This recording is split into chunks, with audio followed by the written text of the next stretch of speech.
From Jane Austen's timeless classic There's some blue sky. Let us chase it. comes a motion picture beyond all expectations.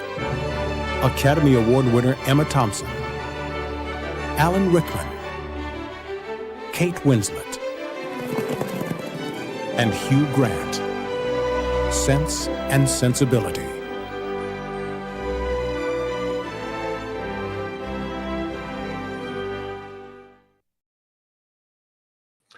Hello, Al Pals. This is Big Al. Welcome to Big Al Presents Films with Friends, the film from 1995, the Oscar Award-winning Sense and Sensibility, starring Emma Thompson and all those other great actors that was mentioned at the beginning.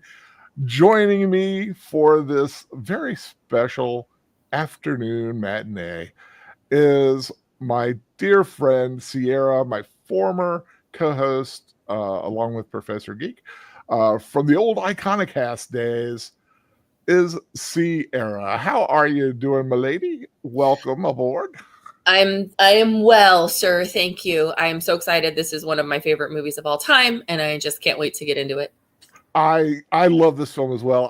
I'm usually more skewed towards Pride and Prejudice as far as my favorite story, but I do love this film as a work of art. You know, it is just so well done, so well cast, so well acted, and I'm kind of glad we're doing it because it'll kind of get everybody who may be joining us from the normal Saturday night watches kind of used to a little Jane Austen, because I'm going to be doing 2 more Jane Austen films come August. Going to be doing Pride and Prejudice and Emma. Not 100% sure which Emma I'm going to do. I'm kind of leaning towards the Gwyneth Paltrow version. Toni Collette is unmatched in that one, as is Alan Cummings. So that's that's the one I'm kind of going for. I do like the other 2 versions, the Kate Beckinsale and the Anya Taylor-Joy versions. I also like a lot. Yeah. But then in September I'm going to be doing Pride, Prejudice, and Zombies to kind of get a nice little leeway into the Halloween season. Okay. Which I'm kind of looking forward to that too. So, are you a fan of just the film, or do you like Jane Austen as a whole? Or I've read I think I've read everything that the novels anyway that she's written. Right. I've read Mansfield Park. I've read Pride and Prejudice. I've read Sense and Sensibility. Pretty much all of them. I'm blanking on other titles, and I know there's more, but Northanger Abbey, Northanger Abbey, however you pronounce it. I'm not British, so I'm gonna get it wrong. But yeah, Sense and Sensibility is my favorite story of hers. I absolutely identify as Marianne Dashwood. There was a trend going around the internet of pick 3 characters from literature that you are, and I definitely, in my top 3 is Marianne Dashwood. And then I love Alan Rickman's performance as Colonel Brandon. Of course, Alan Rickman. So. I always tell people I didn't know he could play a good guy, and when he first came on screen, I was like, "Oh gosh, what horrific thing is he going to end up doing?" You know, and he didn't. He just nailed it. He's the sweetest. He's the sweetest guy in here. Yeah, I mean, credit to Alan Rickman. I mean, he was always a great. I mean, and you could say Snape was a good guy. Ultimately. Yeah. Spoiler alert for those who get the Harry Potter films. I don't want to get into that today. But that's a whole other thing. But let me welcome. See who's joining us here. Like I said, it's a Sunday. I know it's going to be a light crowd, but of course, I've put up the Cosby link. If you want to watch along as I am watching, hit that Cosby link. Just join the room. It'll play the film as we're watching it. Just keep open your YouTube to hear us, and then you can hear our commentary and our friendly banter during the film. The film, if you do come later, is on Pluto for free. So go ahead and watch it. If you have an ad blocker, no worries, it'll shoot right through. But if you do have the commercials, just freeze the chat until the commercials are over, and then he'll pick it up right as we go. Because I always like to tell people what come later looking for the film, the YouTube cannot show the film because of copyright. That's why we do an off-site live streaming of it, but it's only good for the live streaming. If you want to watch and listen along later, you got to have your own copy or view it somewhere else streaming. So just like to get that out because I've gotten nasty notes before going, "Where's Darby O'Gill?" Yeah. People are looking for it. I'm like, did you read the thing? Please. So let me go ahead and get the Cosby link set up. Select my media. Oh, I didn't say hi to the chat. I'm a brilliant here. RSA, I know that is you, Sierra. So yeah, that's me. AB Bridget, that is the younger version of Sierra. No, she's not. She's the same age as me. How you doing, Bridget? I think this might be one of the first times I've ever gotten a chance to say hi in person to her. She joined in on our Darby O'Gill for a bit last time. She did. Oh, yeah. Okay. Well, it's nice to have you here too. Connie Cleary, the bird woman of YouTube, welcome. Thank you for joining in. And that's everybody that's in the chat right now. So let me go ahead and load my video file. Doobie-doop-doop-doo. I always do the doobie-doop-doop-doos to kind of fill in. What am I looking for? Oh yeah, I'm looking for videos. Sense and Sensibility. Let me. Okay, whoop. Pause it. There we go.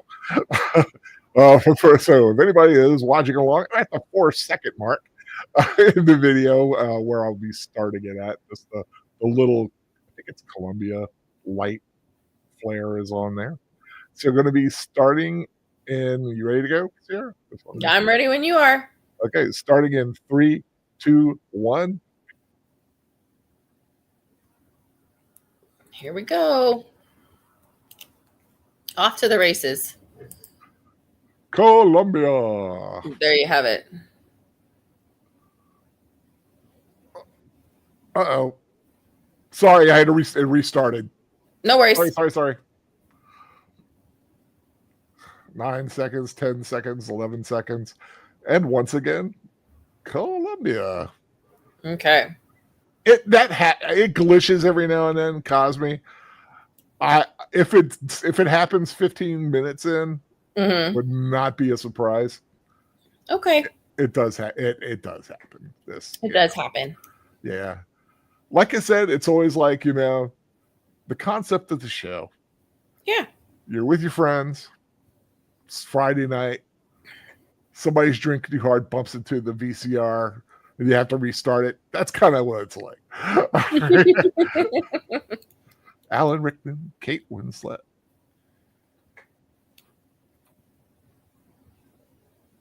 Hugh Grant. Huge Grant. Hugh Grant. Sense and Sensibility. Mm-hmm.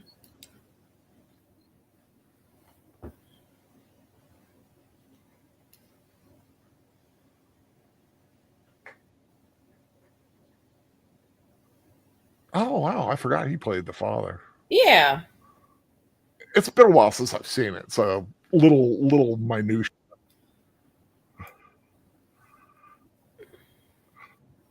What a great, this thing's got a powerhouse cast. Yeah, definitely.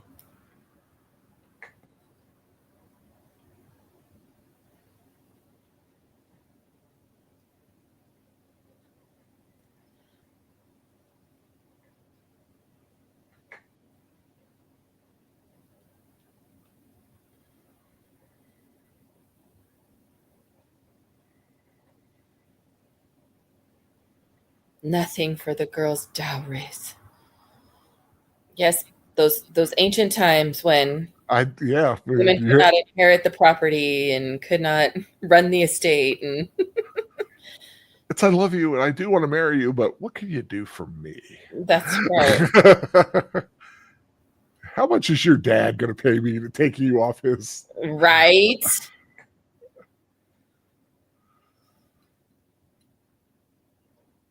Oh, and there she is, Fanny. Oh, Yeah, she's a. I do love it when they get an actress that's supposed to be playing a stuck-up, curmudgeonly kind of woman. And they nailed it with her. Absolutely. It's Harriet Walter, and she's been in so many things. Obviously, you know, there's always a joke that, you know, there's the same 10 or 20 people that play all the roles in England, you know. Yeah. But she just absolutely is one of my least favorite characters in all of literature, and she just nails it. I mean, if you can't be a like the ingenue or the hero, be the villain. Be someone who always can play that villain. Yeah, for sure. Because they always say that's the funnest part to play. Yeah. It's probably why Mr. Rickman does it so well. Yeah. Screenplay by Emma Thompson, which of course she won the Oscar for.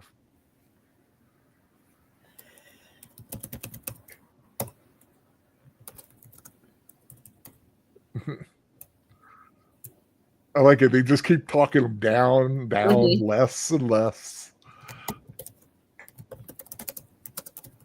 God, so young. Yeah, just a wee baby. Oh my God, this was 30 years Yeah, and I love Ang Lee directed this film, and it is so beautiful. The scope of it is every shot is gorgeous. There's a shot that we'll see later that is one of my favorite shots, where Emma Thompson's in a hallway and everyone's stormed off to their bedrooms to cry. She's alone in the hallway with a cup of tea, and it's such a beautiful, poignant shot for such a simple moment, you know. He did a fantastic job.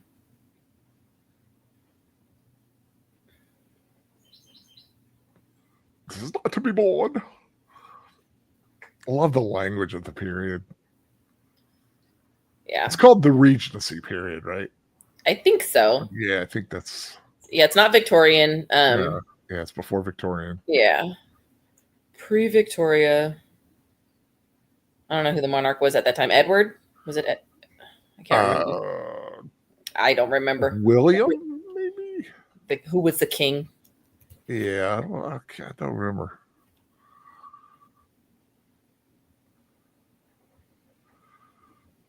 Check that treehouse. I could live in that treehouse. I know, that's adorable.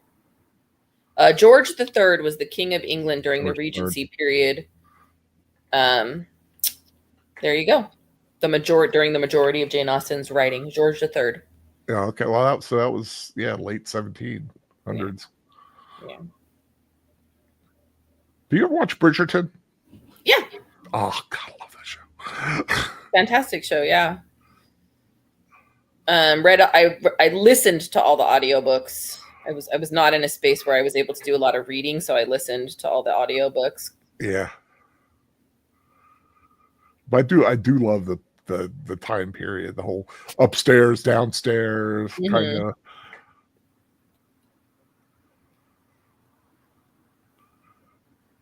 Yeah, I'm sure you will. Yeah, it's crazy to think they go from that many servants to, I think they just go down to 2. Yeah. A footman and a maid or whatever. You're like, wow.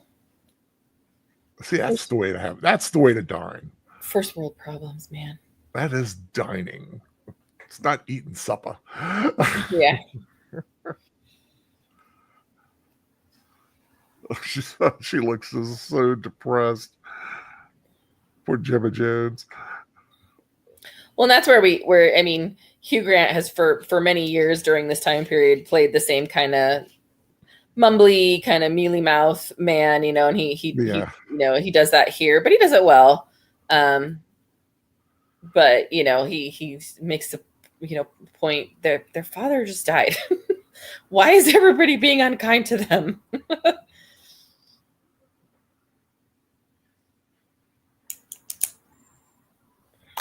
Is that a ham? I'm always curious about the food when they're eating like that.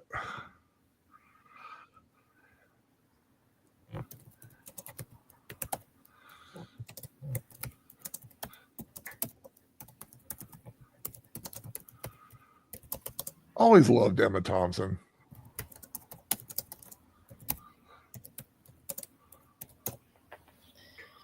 Yes, she's phenomenal. She does.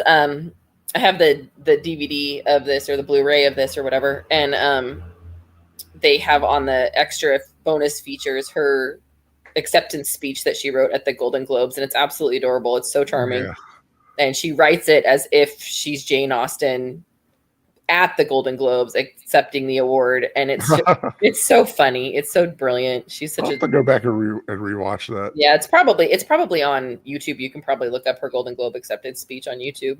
Yeah. Hey DJ, play nice. Thank you for stopping by. Yeah, Bridget's looking at his Regency. Yeah. I know you've done like cosplay. Have you ever done like dressed in this kind of fashion? I have not. We did do Renaissance Fair, but that's not close to the same time period. But I remember that. You sent me a picture of that. That was cool. Yeah, but I have not done this era. No. It's one of the things with cosplay, especially, fabric is not cheap anymore. No. Fabric, it used to be cheaper to make your own clothes because you bought the fabric and you made your own clothes and whatever. It is not inexpensive any longer. And so the yards and yards of fabric that it takes, to make these it can be a lot. There are ways to cut corners, of course, but I'm not a corner cutting kind of person when it comes to that kind of thing. Yeah. Well, I used to do the medieval recreation, and we were making, we always made our own clothes too. Yeah. A lot simpler, a T style tunic is a lot easier to do than something like that. I love I do love the gentleness about him, that he just constantly sympathizing with these women and their family, and kind of, he puts his sister, he sets her right. He doesn't really put her in her place, because I don't know if anybody's capable of doing that. She's, but he definitely lets her know, hey, there's a lot going on here. You could be nicer. Yeah.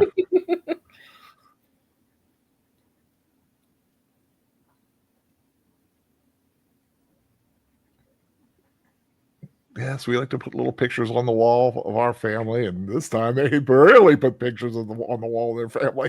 Yeah.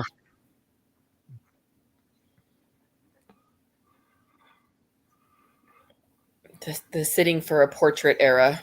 Yeah. Now you just need a picture and the right app. I like how he just catches her scooching it under the table. Yeah, and he kicks it under the table for her. He's very charming. Yeah. He's not the hero, in my opinion. That goes to the Colonel, obviously. Yeah, but he's charming. Yeah, he's a charming guy. A little doesn't quite state his feelings very well. He's a little too passive. Yeah. And what's funny is it doesn't come from a place of like that, what we have today in the toxic masculinity or whatever, where, men can't say their feelings because they have to be men. It's just, he's just more passive as a person, less confrontational, I suppose. It must be hard. I mean, if you look at the rest of his family, we don't see his mother in this film, but you imagine that she's just as strong-willed and, opinionated and bossy and controlling as the daughter. He'd make a good clergyman, a good pastor. Well, and that's what he wants to do, right? Yeah. But that is his kind of. That's his vocation. That is his vocation, and it's perfect for his personality. Yeah. God, I love a wall full of books like that. Yeah.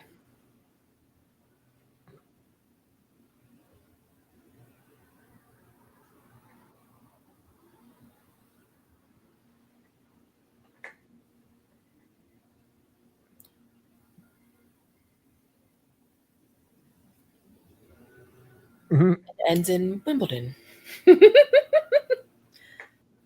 Source of the Nile is in Abyssinia. It's such a cute exchange.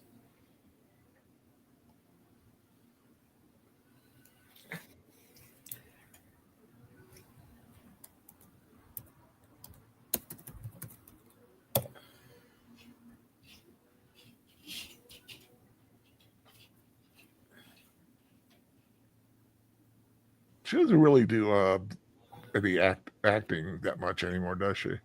Who? Emily Francois, the one who plays Margaret. I don't know that she does, but I don't know if I would recognize her, now. Yeah, I don't know. Yeah, I'm looking and she's not so really, young in this.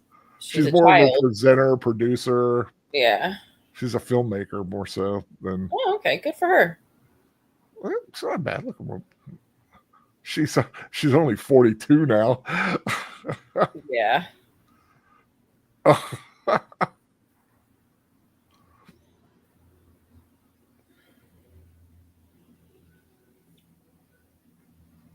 Yeah, the spark was lit. A little bit, yeah. She had a little glow.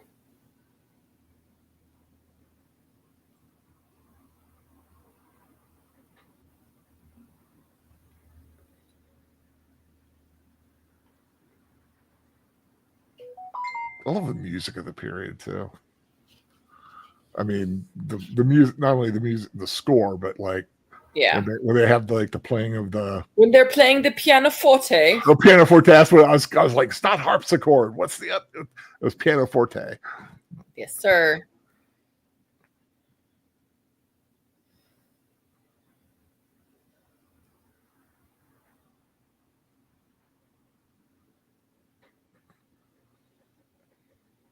That's right. Be a man. Pull out the hanky.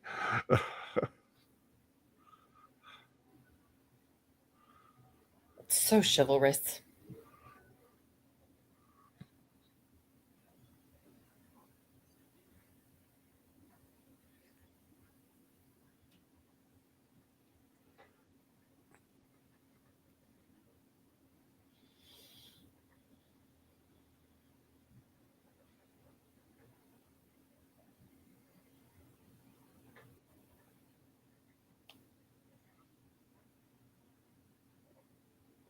That's pretty forward for him. Yeah, I know, right? I still just miss that people don't talk that way anymore, Would you do me the honor? It is very fine out. Oh.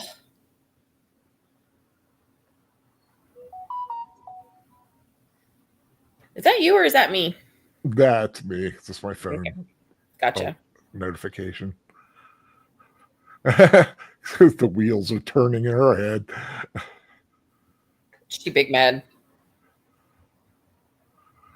God, just look. I mean, who wouldn't want to love to live there?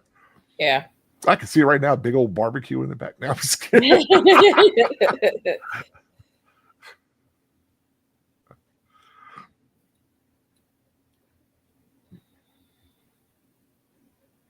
Yeah, most definitely.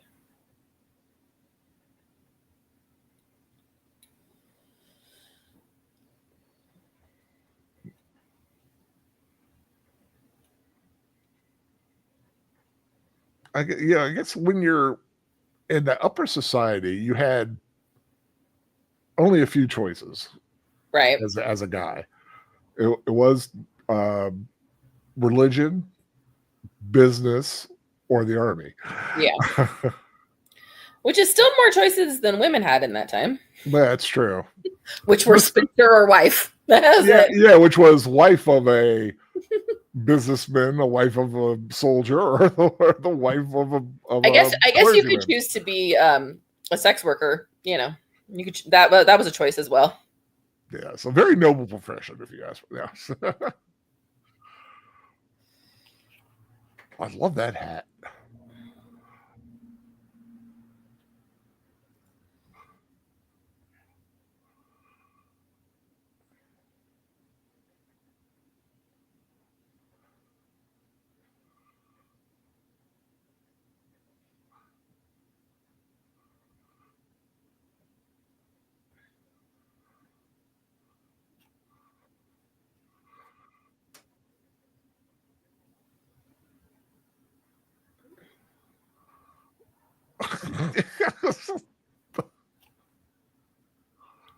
Yes. What is wrong with you? Why aren't you reading the poetry correctly? Yeah, she's that young, full of passion kind of woman. Yes. Where he is not.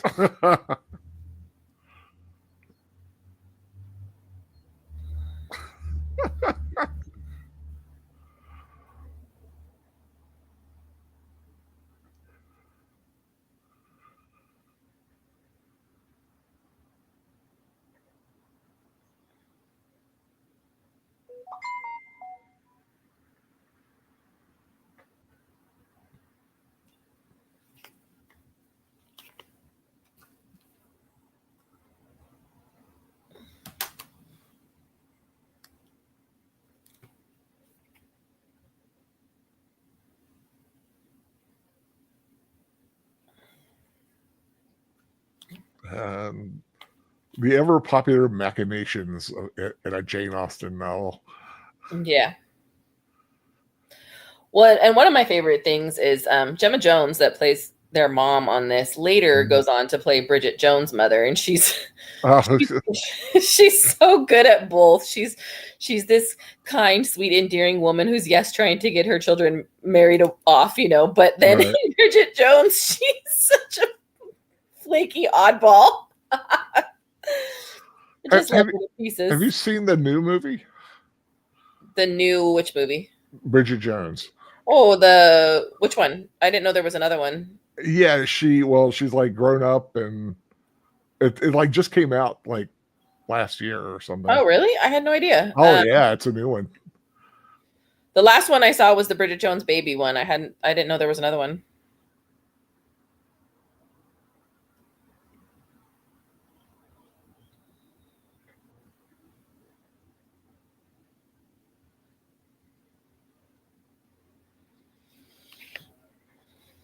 Let me see if I know Hugh Grant's in it.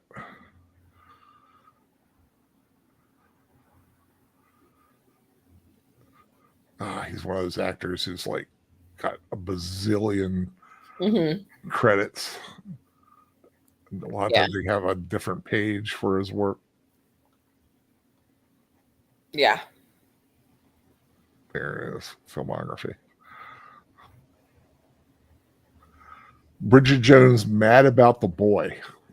I did not know that was a thing. All right. Mm-hmm.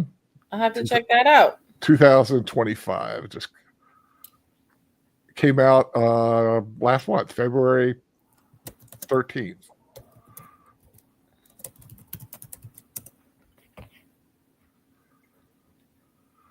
It's on, what's it on Netflix? It's on Peacock. Okay.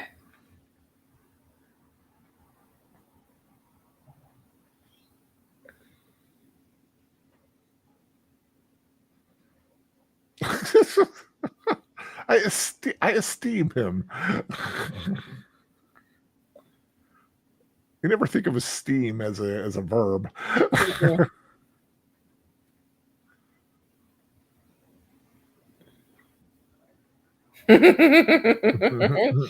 She's like, all right, I'm fed up. Get out. Get out of my room. Get out of my bed.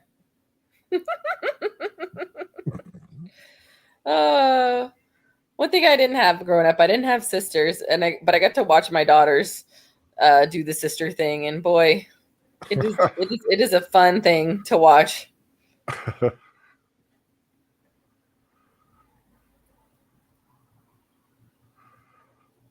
She's like, no, this will not do at all. Yeah, absolutely not.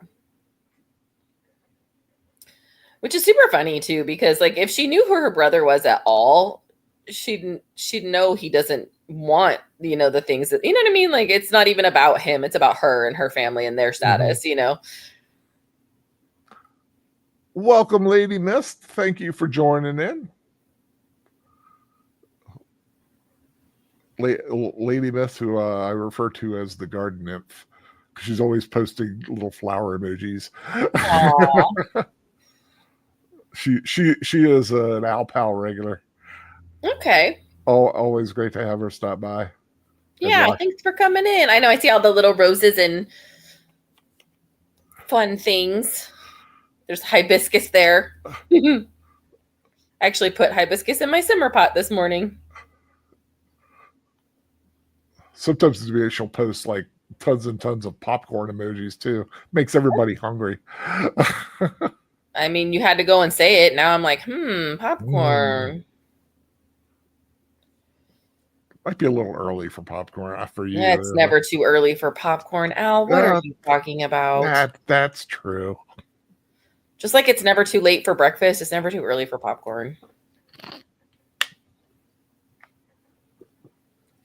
I went, this is off topic, but I went to see Captain America Brave New World with a friend last week, and they had Milk Duds at the theater, which they haven't had for some time at our theater. I don't know why. I don't know what happened to the Milk Duds, but I was so excited because I always put the Milk Duds in my popcorn. In your popcorn. I was wondering if you were one of those people. I've never done that. It's so good. I gotta try that one day. It's very sticky on the teeth, but it's so delicious. It tastes amazing.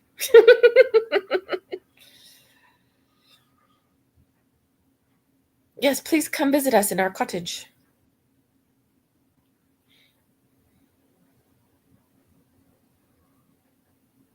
You always wonder, like the attendant in the back, what's his story? Is he sitting there going, these pompous, rich? Well, that's where Downton Abbey comes in, right? Like, yeah. What is that? One of these days, I'm gonna watch that. I've never watched it. I watched a couple of episodes, and I didn't really get into it much. At the time, I don't remember. I'm probably busy with life or whatever. I don't know, but I know people absolutely love it, adore it. Yeah. That's more turn of century, though, isn't it? Oh yeah, it is. But I just meant the seeing it from the servant's perspective, right. Thing, as opposed to just the wealthy people. The what do you call them? Not courtiers, but Yeah. The upper crust.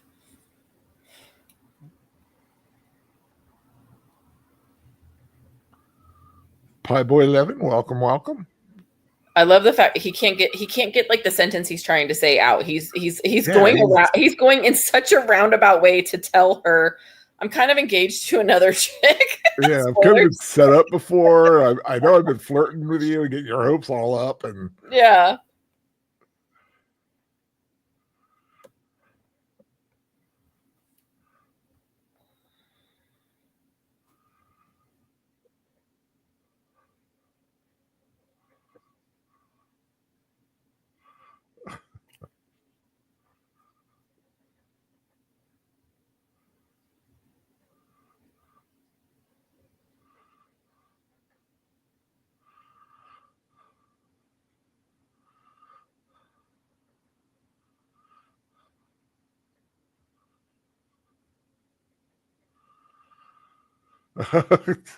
It's about utter snobbery, she says. Yeah. I think that's probably why I couldn't get into it. I was like, I don't enjoy watching people treat other people like they're less than people. It's not a thing for me. Mm-hmm. I don't know. I don't know. Sometimes it could be a little,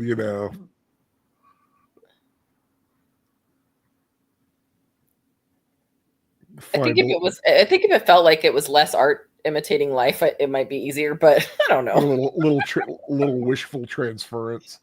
Yeah. I don't know.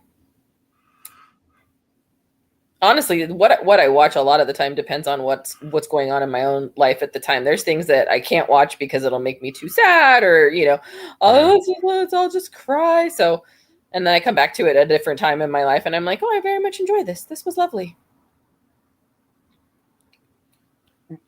Most of what I watch like consistently are like the sitcoms on like TBS. It's Young Sheldon, Friends, Big Bang, like Modern Family. Yeah. Parks and Rec, of course, when I can. Yes. There's all the sitcoms, and then there's the drama series. I'm not ashamed to say that, I can watch Smallville as many times as, there are days. Like absolutely love Supernatural as a series. Those are all comfort watches to a degree. I can count on one hand how many Supernatural episodes I've seen. Al, we have to remedy this. It's one of those things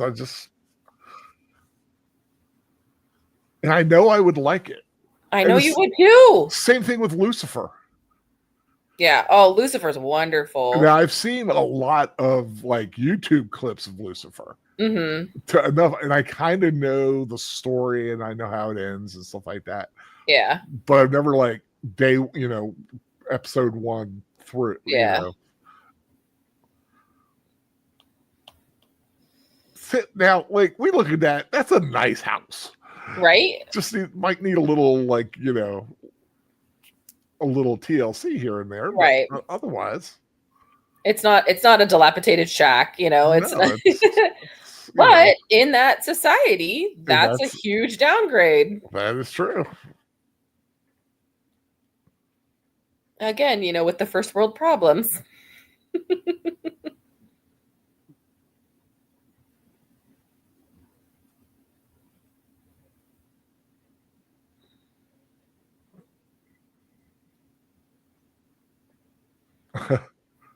They seem like a very happy couple. Yeah. I do love that, Jane Austen's philosophy or whatever was, when I write, the good people will get happy endings and the bad people will get bad endings. And sometimes because that's not how reality is and that's not how life works out, it's nice to escape into that. Exactly, yeah. It feels so lovely to just go, yes, that was just. But yeah, that's part of the appeal for her stories for me. Besides that, I think she writes in a lovely fashion and writes good characters and stuff.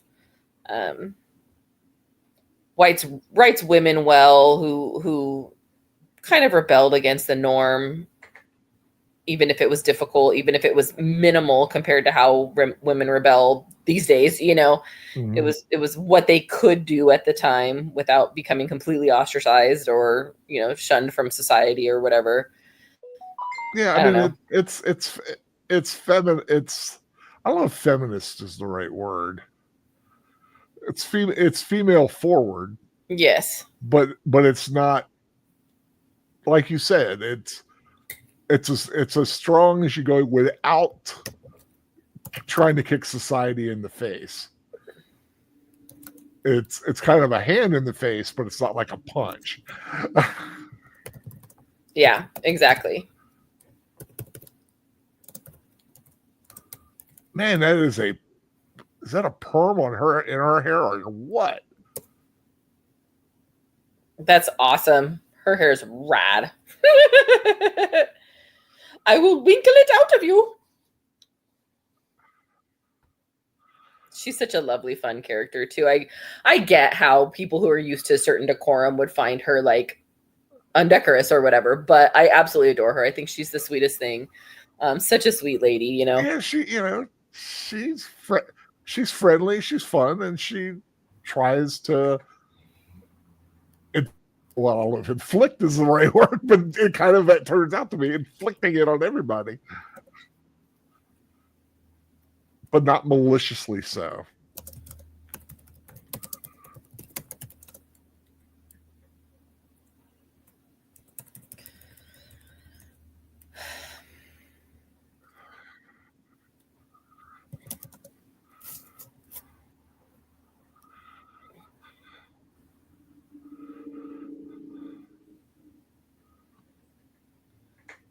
There he is.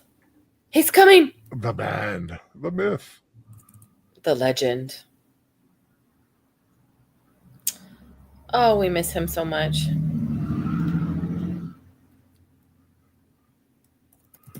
I mean, I think aside from the Sheriff of Nottingham, this is my favorite role of his. Oh my gosh, the Sheriff of Nottingham. That's a great one. That was that was so funny. I'll cut your heart out with a spoon. Why a spoon? Because it'll hurt more.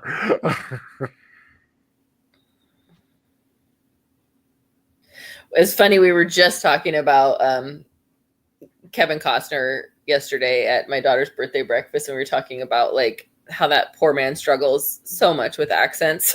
And we were talking, my mom was telling the girls about in 13 Days when he's trying to do the Bostonian, Massachusetts, whatever, Kennedy type-esque accent, and it's so bad. And I was like, well, that's why they didn't let him do a British accent when he did Robin Hood, because it was so bad. They were like, you'll just be an American Robin Hood. just why? Why even try? Just do it. Yeah. Well, when we did our recreations medieval wise, we were always told, don't do the British accent stuff because it always comes off as sounding like Monty Python. Yeah. It just sounds silly and, a little over the top. Just be yourself.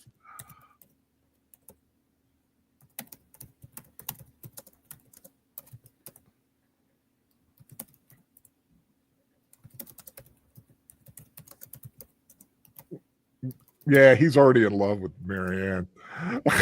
Yeah. He's like, she's the one. But I mean, to be fair, who wouldn't be? It's Kate Winslet. She's a goddess. That is, yeah. Any man would love to draw her like one of the French women. One of Jack's French women. Yeah. Oh, Jack.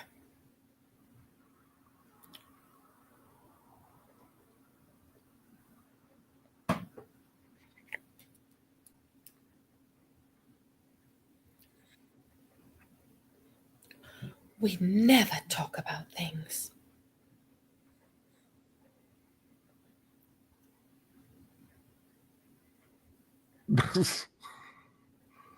Man, if people are like that nowadays, it's all anybody would talk about is the weather. Right? Cloudy today. It sure is. A little cool, too.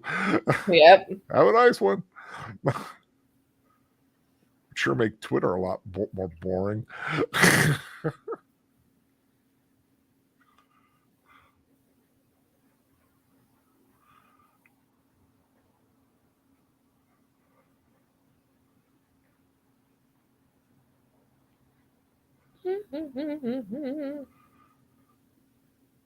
Nice little knife.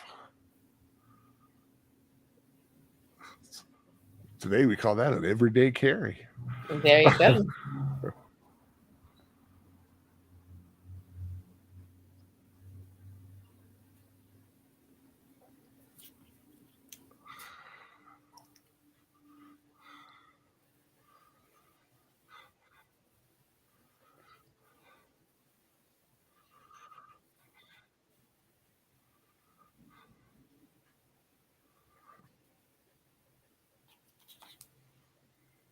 Oh, there's this wingman hyping him up. Mm-hmm.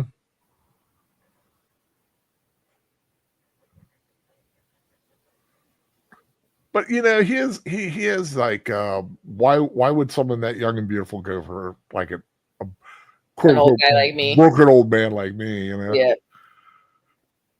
He's self-aware. That's a good thing. That shows emotional maturity. Yeah.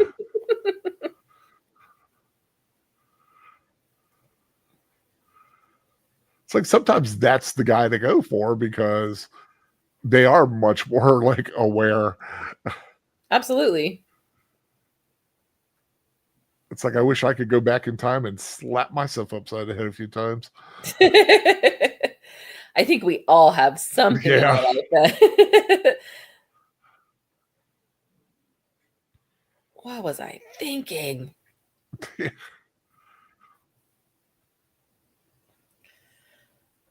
I know I always understand the logic that, oh, well, if you didn't make the choices that you made, you wouldn't be the person you are today. And I'm like, yeah. And sometimes the person I Dang it is a lot. Sorry, free. My Cosme went kaflooey. Sorry, guys. Just a moment. I will reload and reboot. No worries. like I say, you know, sometimes Cosby goes kaflooey, and it Yeah. happens.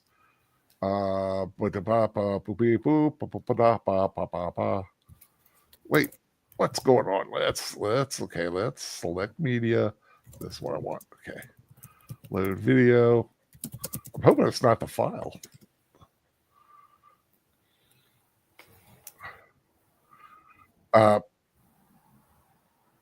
Wait a minute. Why is it? Oh, there we go. Do you know where we were? Do you we are roughly around 37 minutes, 48 seconds.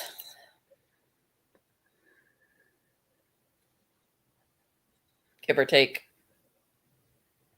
Why am I not? Is it broken?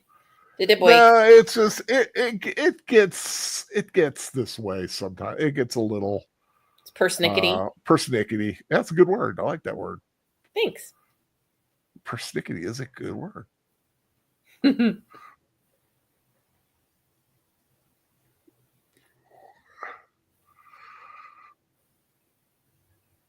Okay, 30s. No, it's not letting me advance to. Okay, here we go. No worries.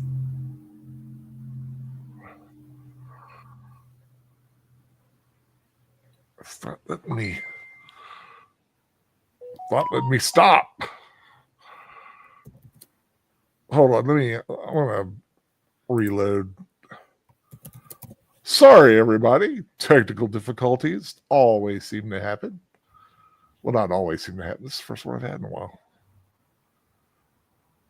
Like I said, I think the first time I ever used the Cosme, we were watching your Hunter from the Future, and like 15 minutes in, it restarted. And I was like, dang it. And then I had to go and find it. But for some reason, oh man. Let me do this here. No worries. Sorry, everybody. Having some technical issues. It is not to be born, Al. It is not. And now it doesn't want to like reconnect. Uh-oh. We broke it. Well, you know, we can always go to Pluto. That's the cool thing. Yeah, for sure. But yeah, for some reason, Cosme, it might be the room itself because it's not wanting to connect. Let's give it a moment here. This is all about friendship. Like I said, it's like somebody bumped into the VCR and poured beer on it. And now I got to find another way to watch the movie. Dang it, Carl. Right.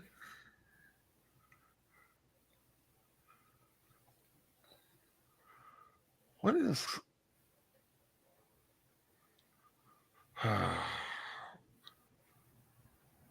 This is just me being silly, trying and hoping that I can get the Cosby to come back up.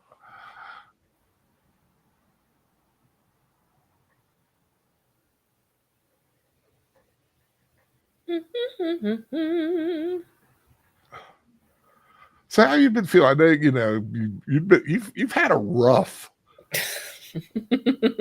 several months here. Yes, sir. I'm feeling better. I really am. And that's good. I had a check-in with my doctor a few weeks ago, and I was like, look, I am not getting better, or I am, but it's so slow and it's so gradual. And she was like, look, she's like, COVID wreaks havoc on the entire body. She's like, the flu wreaks havoc on the entire body. You literally got them back to back without being fully recovered from the one to the other. You took 2 rounds of antivirals. You took oral steroids for the cough, for my asthma. You know, she's like, your body is like going through it. Like, she's like, just give it time. So, she increased like my steroid inhaler, and she had me start taking Flonase to help with some of the symptoms and stuff. And both of those things really helped it improve. And then just, dude, I have been resting more than I've ever rested in my life. I have been going to bed early. I am a night owl. I will stay up all night long. Not since I got sick. Like I am in bed at 8:00, 8:30 every night.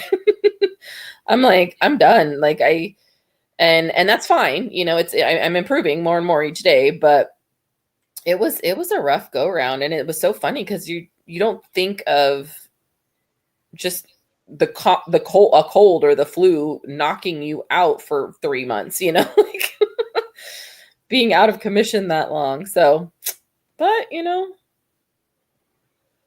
I have good people in my life who helped take care and just let me get the rest that I needed. Yeah. Still resting when I need to rest. So, yeah, doing better. Thanks for asking. Now it's letting me load it, but it's not wait. Oh, okay. Almost. You said 37? What I paused it when you said you got kicked out, and it was at 37:48. Mrs. Jennings is talking to her about her daughter Charlotte. She tried to hook her up with Colonel Brandon. Okay, I'll tell you what. Okay, I'm at 37, 33, 34, 35. Okay. I'll tell you where I'm at 40. You said 48? Yeah, I'm at 37:48 is where I'm at. Okay. Yeah, Brandon came back from India. Go. All right. We did it. We're back in business, ladies and gentlemen. So glitches will happen.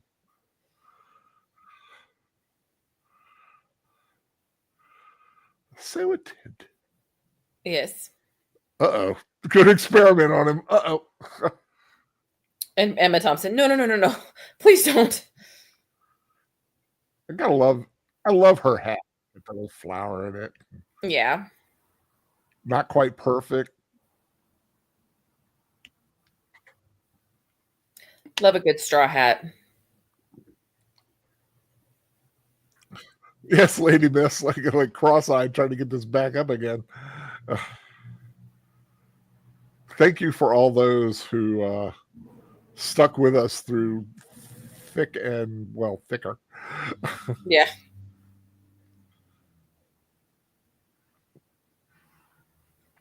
But like I said, it happens. That's the worst I've ever had it happen, though. Yeah. Son of a biscuit. It did it again? It did it again. Wait. Okay, where am I at? Okay. Where you at? I am at 39:02. Okay, maybe. Start. Okay. Oh, dang it. Wait.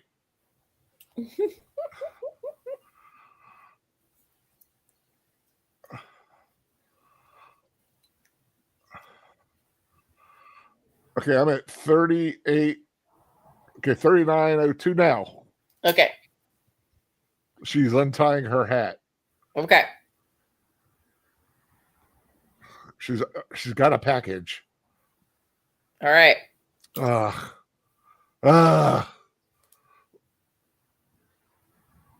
Sensibility turning into trials and tribulations. Right. War and peace over here. Imperial Sheet Atlas. I remember when I was in grade school, and you go to the library, they had those really big reference books, like atlases and like picture books of World War II. I love those big books, big, thick, heavy.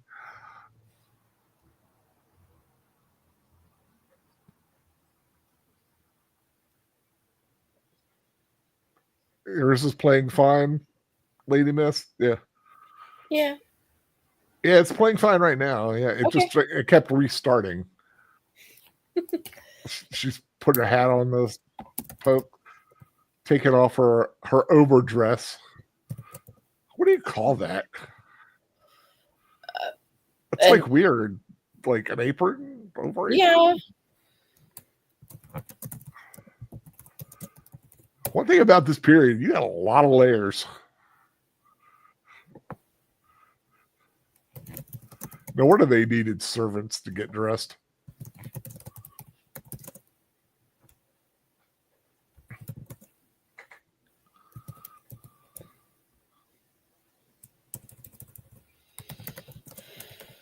Apron, yeah.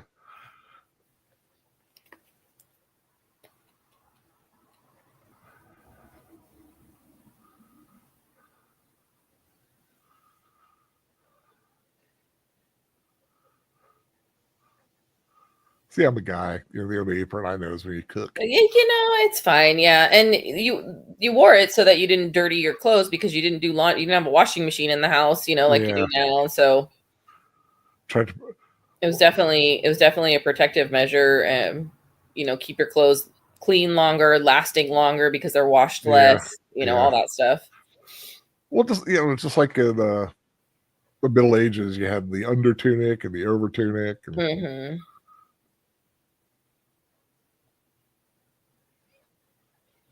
There's some blue sky. Let's chase it. My mother still says that every time it's cloudy out and the sun peeks out or the sky peeks out. She says, there's some blue sky. Let's chase it. Okay, Mom. It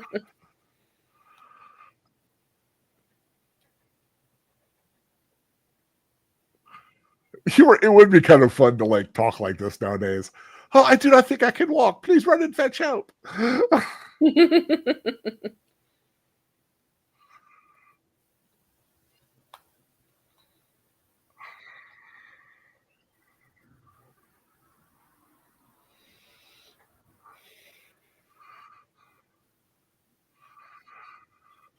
And here he comes. Yeah. Oh, Willoughby. Now, what is it about guys with surnames that begin with W in Jane Austen? Wickham. Willoughby. Yeah. Side note, he and Emma Thompson met on the set of this film, and they're still married to this day. Really? Yes, sir. Oh, I did not know that. To Willoughby and Eleanor hooked up. Yep.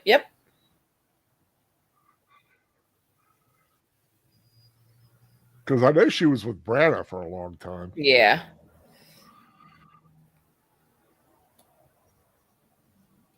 Greg Wise.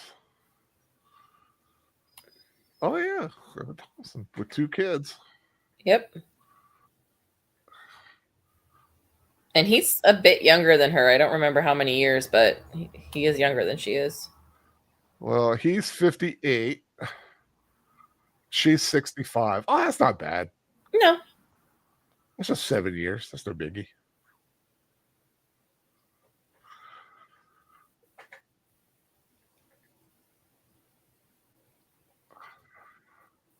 I do remember the first time, I saw this movie. He's so charming and charismatic. You're like, okay, who's he?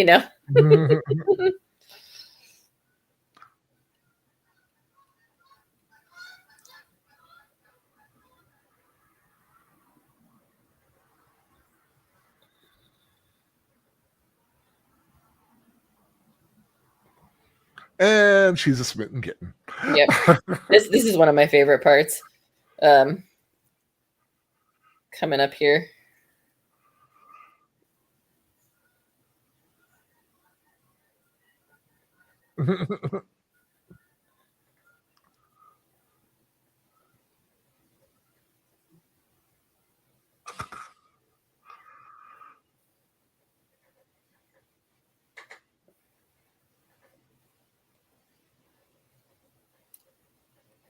She says, what care I for cold when there is such a man? You'll care very much when your nose swells up. You're right. Help me, Eleanor.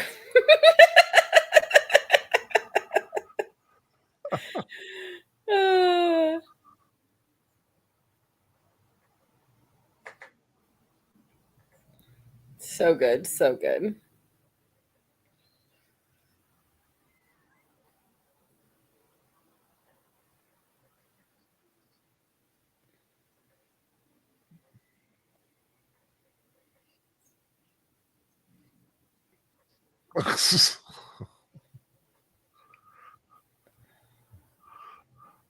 Well, he's to inherit. It's kind of neat. The one time you can use the word bitch and it's not a bad thing. It's Yeah. quite apropos. Mm-hmm.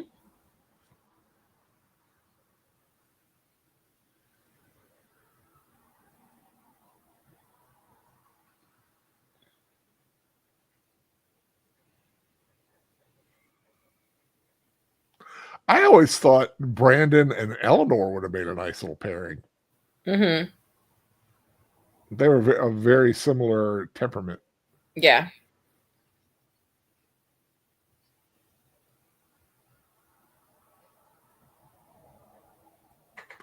Oh, that was a dagger. Yep. That poor guy. Because he knows. He knows the skinny. He's got the dirt. Yeah. And he knows outwardly he doesn't compare.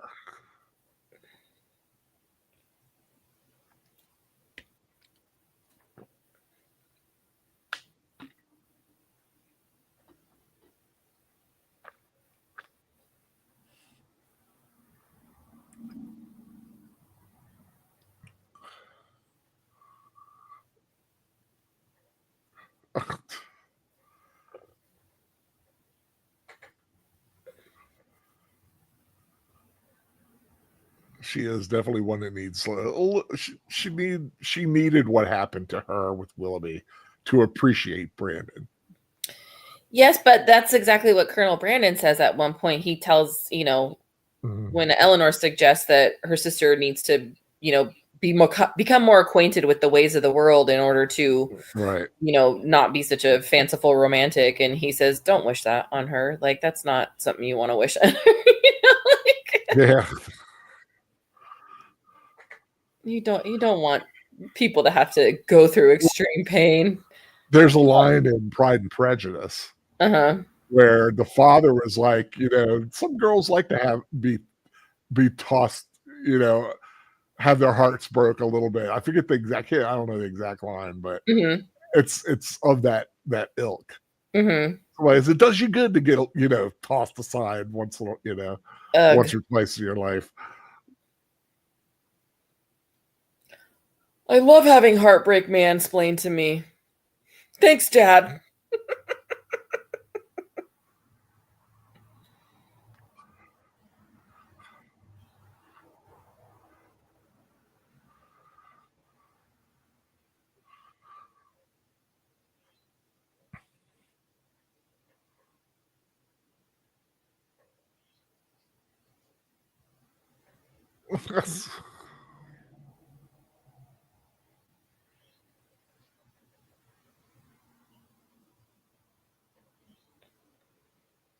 And there he goes, reciting poetry exactly as she anticipates it should be heard.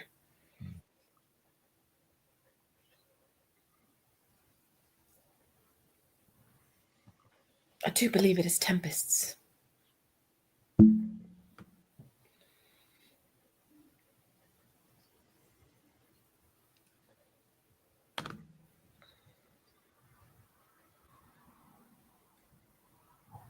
Well, her heart just fluttered a little bit with that one.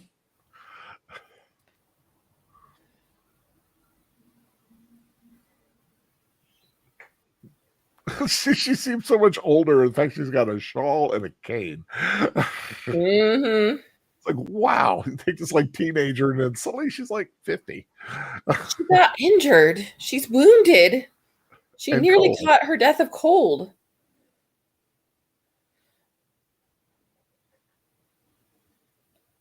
I did kind of wonder. I was like, did he see the Shakespeare sonnets in the room when he brought her in that day? And so then he showed up with a copy of it? Or does he really always carry a copy with him? Ooh, interesting. I don't recall it being, said one way or the other in the book.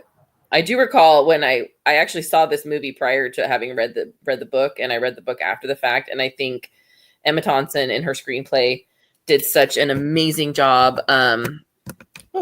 Why is hold on. It's saying my battery's gonna die, but it shouldn't because I'm plugged in. So let me check on that really quick. Or your Chromebook? Yeah, it's saying my battery's low. That's interesting. Okay. Anyway, Emma Thompson in her screenplay version did such a good job staying very, very true to the book. There's really only one scene that I can recall. It's been some time since I read it that she doesn't have in the movie that is in the book. And honestly, I don't like it in the book. I'm glad she left it out. I feel like it was unnecessary, you know? But yeah, she did such a good job remaining true to the source material, you know? Oh, that's an interesting way. I always remember like the old art classes where we used to use the grid kind of method. Yeah.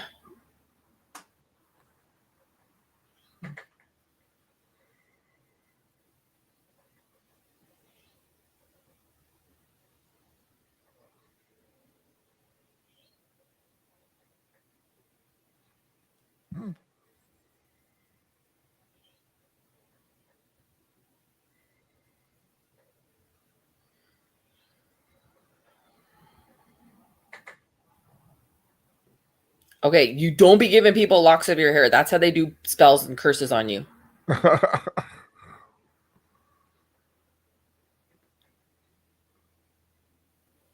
would have been funny is if he kissed it and he goes, oh, got a piece of my mouth. Right?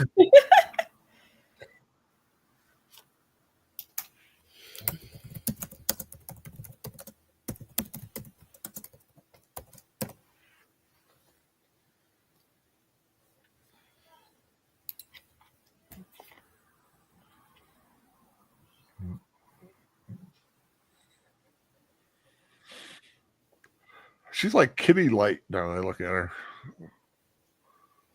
Remember Kitty from Pride and Prejudice? Yeah. Not as crazy. No. But definitely Not as boy crazy, yeah. it has a tendency.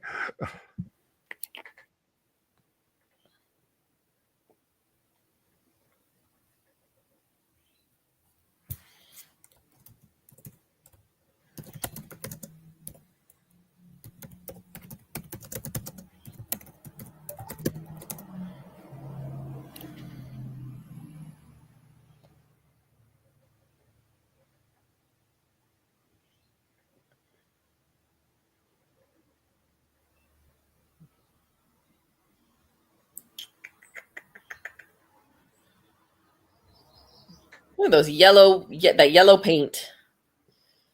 Bright yellow carriage. Flashy.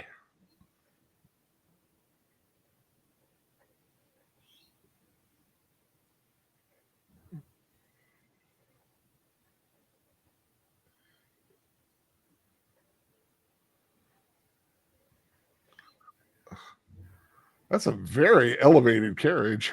Yeah.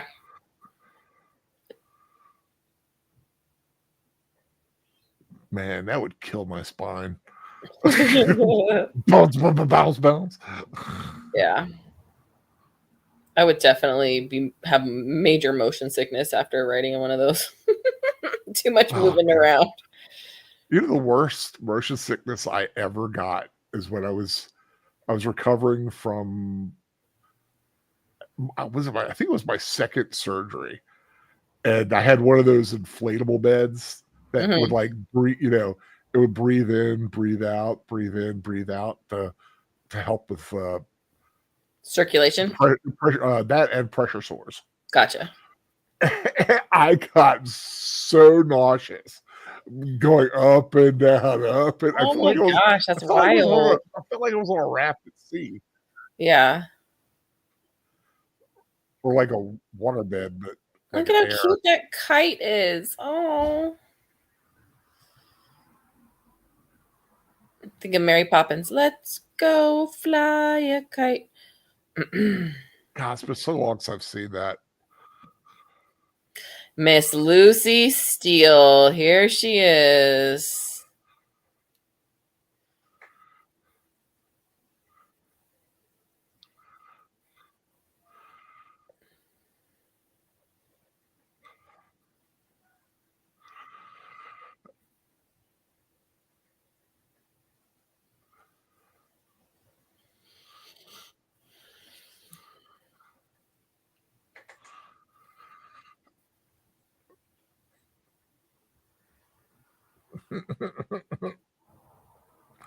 You feel so sorry for him in this thing. Hugh Laurie in this role is one of my favorite roles he has ever done. Oh my gosh. He is so underrated in this role with his just mumbly under the breath, like, I'm over you people. You drive me crazy. It's like, just leave me alone. It's like, what did I do with my life? Right? Oh. He's the epitome of the Meatloaf paralyzed by the dashboard light end part. I couldn't take it any longer, Lord. And now I'm waiting for the end of time to hurry up and arrive. Yeah. Because if I have to spend another minute with you, I don't think that I can really survive. But then it's so adorable later when you know they need him for something. He's a very kind and compassionate person, you know. He's not just a big jerk. He's living, you know, with Dolores Umbridge. I mean, who wouldn't go crazy, right? Oh, that is true. Imelda Staunton's wonderful. We love her. Yeah, she's awesome.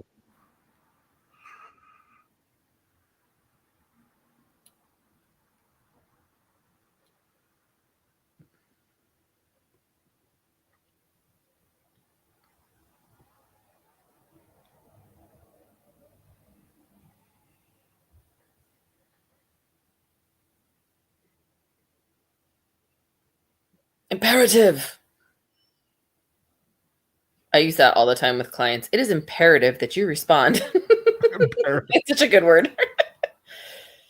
Another word that isn't used as often as it should be. I remember when I started working at high school, and my teacher needed a word. He didn't know how to state something, and I just went propensity. Mm-hmm. And he was like, "What does that mean?" And I told him, it's basically it's like they're kind of predisposed to do something. Mm-hmm. And he's like, "I love it." He used that word almost in every notation that he had to make anytime he could use it, he used it. We had go ahead. We had an attorney who's a few years younger than I am, quite a bit younger than I am, and we used to do this legal hotline where people it was like they had insurance for free legal advice, kind of a thing. That would come out of their paychecks, like state workers and things like that. A lot of the times had it. And we would write demand letters for people when they needed them in a non-representative capacity, just saying like, hey, you're breaking the law. Like, you know, if you don't do something about this, or if you don't refund this person's money or whatever, you know, they're going to pursue legal action. We're just letting you know. And so one of them was a parent who took their kid to some tutoring center.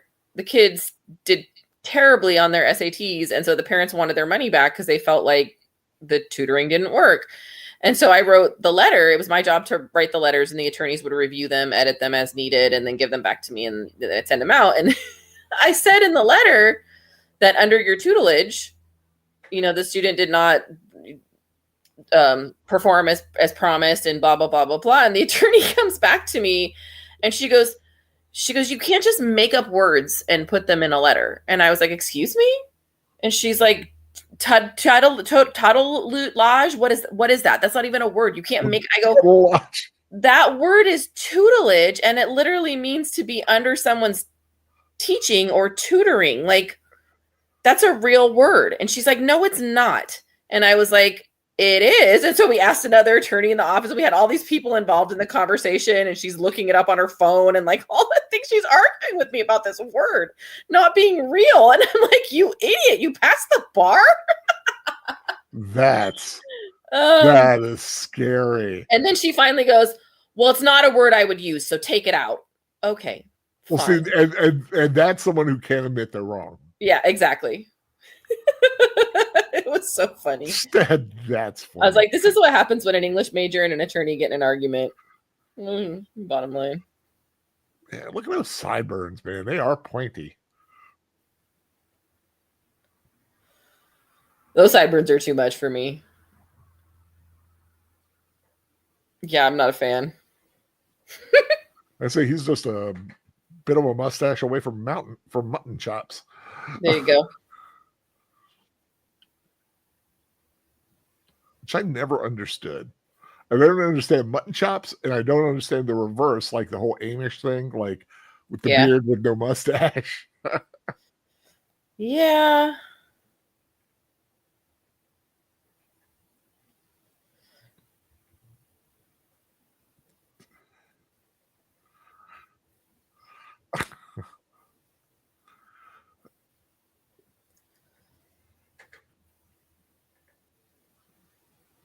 Oh no. Uh-oh. Uh-oh.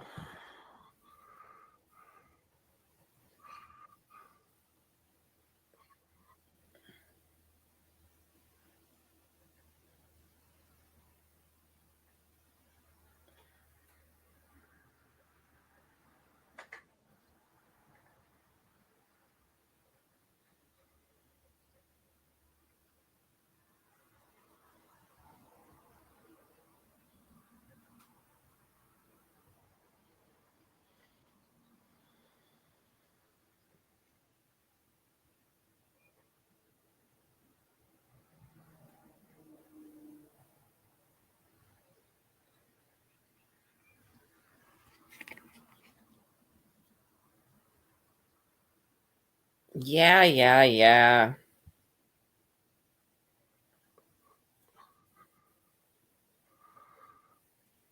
Basically, I need to go to London and find a hot chick with some cash.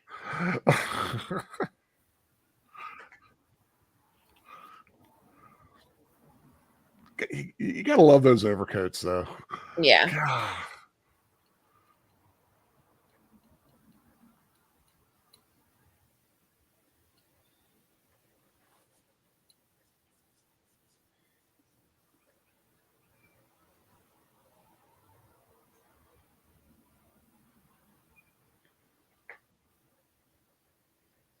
I love how at home the mother dresses more in lighter tones, but when she goes out, she does her duty. She wears her black because she is in mourning. Her husband died. Well, Just they the were. decorum of the day. You're gonna say they were at church. It's got to be a little even further than that. Got to wear the absolute Sunday best. Yes. Of the mourner.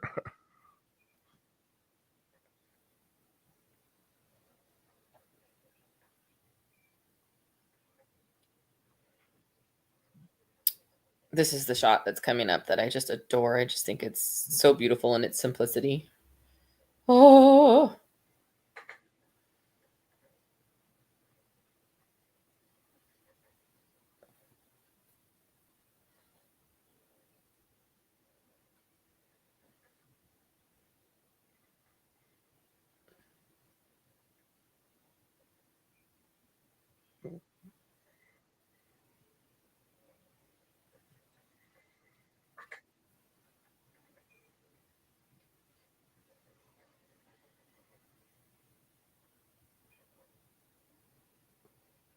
Oh, so pretty.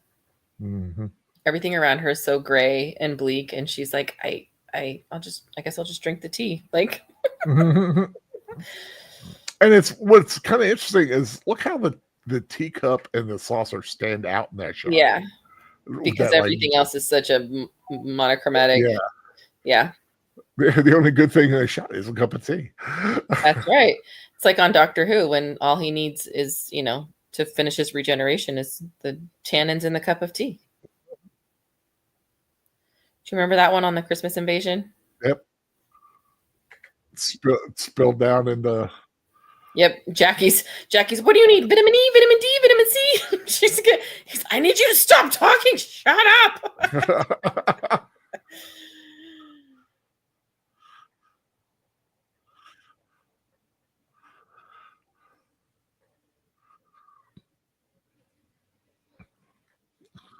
Honestly, it would drive me insane for everybody to be in my business like this. I would literally lose my mind. I would say some things that I would definitely regret.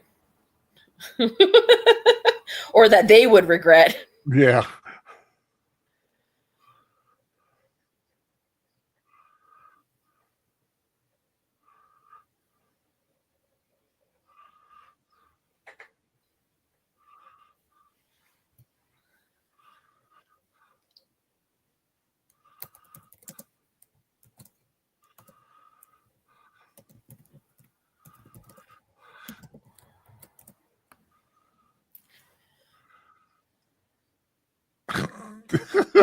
Try. Yeah. See, it's just such an underrated, like, he's like, this is my lot in life. This is what happens when you take a girl for her dowry. This was Dr. House's previous incarnation. That's right. I'm convinced. So crabby as a doctor. Exactly.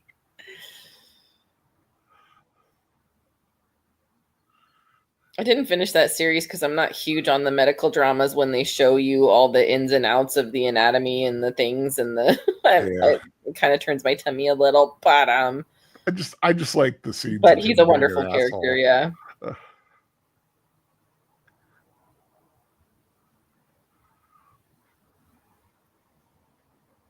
Oh, I just can't, like, the silver tongue on this woman, the conniving, I am so sweet and innocent, but really I am being I'm gonna take your man. That's right.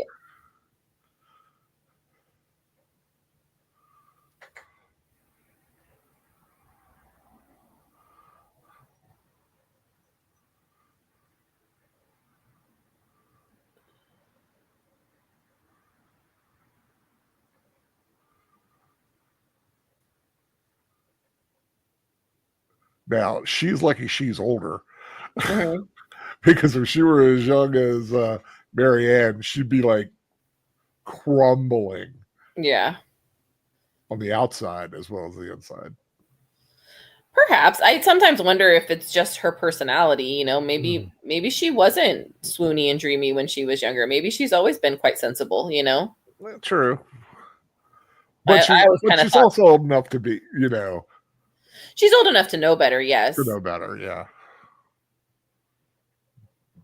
But I always thought it was just the dichotomy between the two sisters, you know, one being all feelings and the other being all sensibility. And then in it, I don't know, there's a lot to be said about, you know, the way families turn out. You know, you're raised by the same parents, but the kids all turn out differently, you know. Yep. Nature versus nurture. I mean, there's a lot of nature. Yeah. You know, it's a lot of genetic interplay. There's a lot of genetic interplay, and there's a lot of you interact differently with your children because you're a different person when one is born to the next, you know, depending on how many years in between them there are. And then you see, as you see their little personality develop, you know, you're like you can, you know, like some people, they'll coddle the first one. And then by the time the fourth one's around, they're like, you know, throwing it around like a potato sack, you know. It's like, I know how tough a kid is. Woo! Yeah. Well, and sometimes, you know, you go into it thinking you have all the answers because this is how you did it with your first one and it worked, and then you try to do it with your second one and you're like, it's not working. Why isn't it working? Because they're not the same people. Oh my God, she comes over there.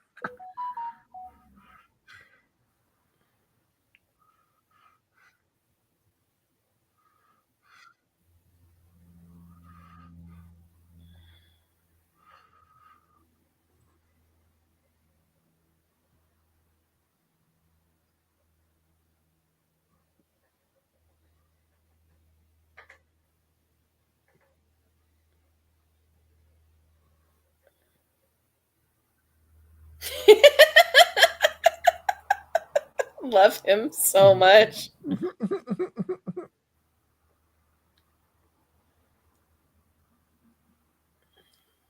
Well, Hugh Laurie stands out in it, whatever he does. Yes.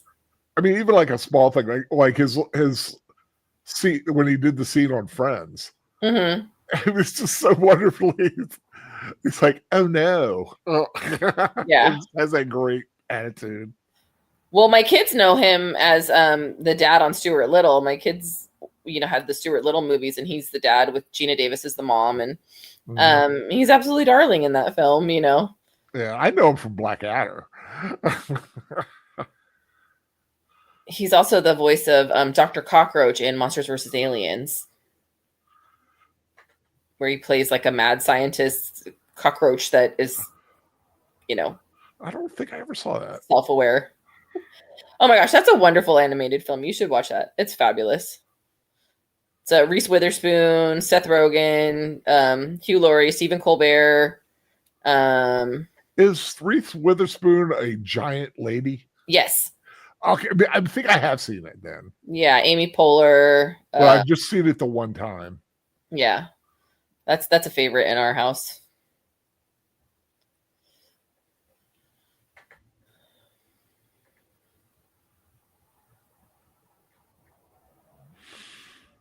I think Dwight's the voice of the alien. What's his name? Rainn Wilson.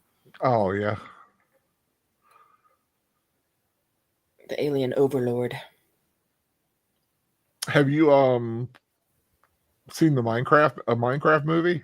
No. Of any desire to? I don't play the game or anything like that, so I feel like I would be completely lost if I saw that movie. It's silly fun. Okay. I enjoyed it for what it was. Okay. You know, it's just turn your brain off, have a little fun for a couple hours. London.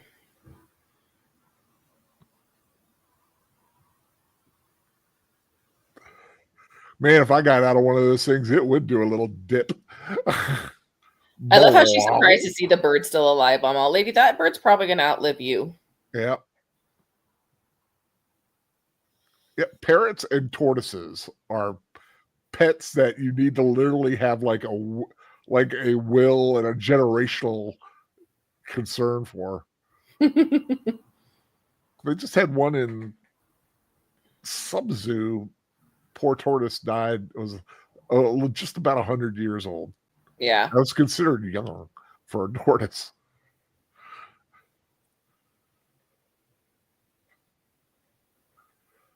Oh my gosh. The anxiousness. Like I'm being triggered right now.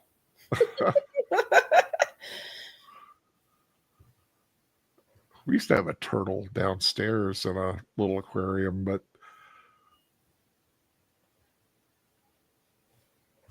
something happened and someone set it loose. Mm-hmm. And we're like, why? It had always been a domestic turtle. We pretty much sentenced it to death by putting it outside. Aww. Poor little Susie. Oh man, it wasn't Willoughby. It's the Colonel. Damn it. Why are you here again, Colonel? She's so mad right now.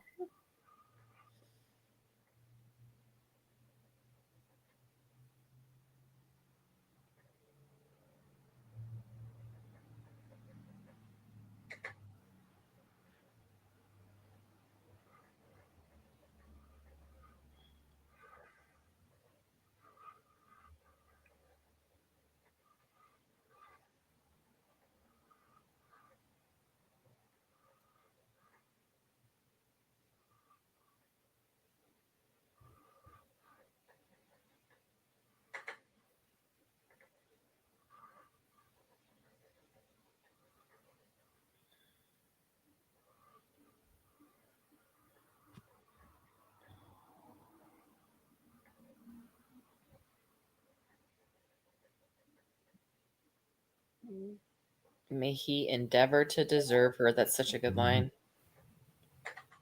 Oh.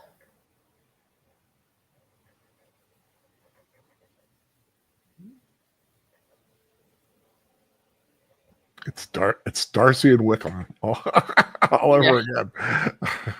I know something you don't know. Yeah.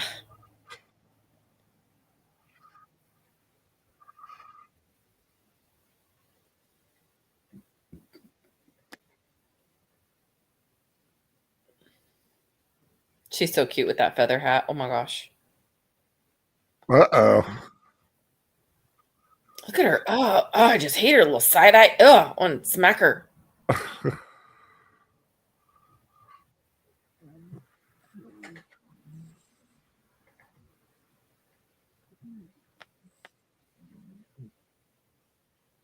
That bird knows.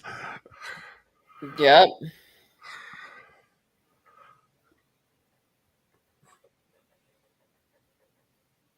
The kids today call this being thirsty.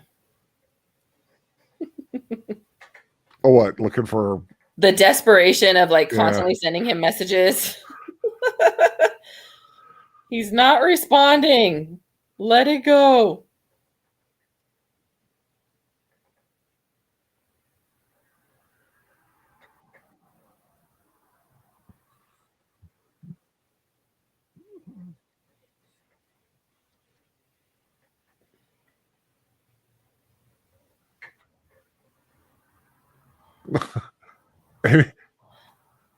Also, can we talk about how she had no regard for the fact that she's literally getting Dude the Footman up out of bed in the middle of the night because she wants a letter to go out.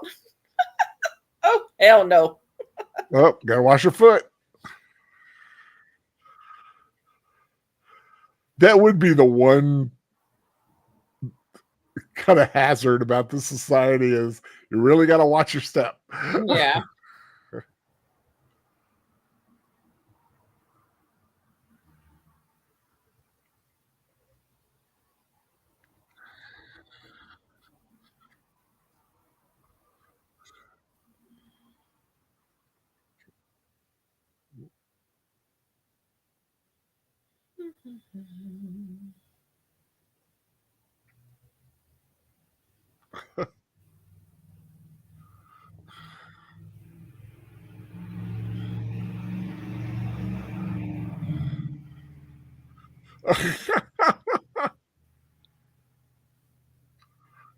She's like, uh-huh. She's like, damn it, I'm gonna have to go talk to those people. Ew.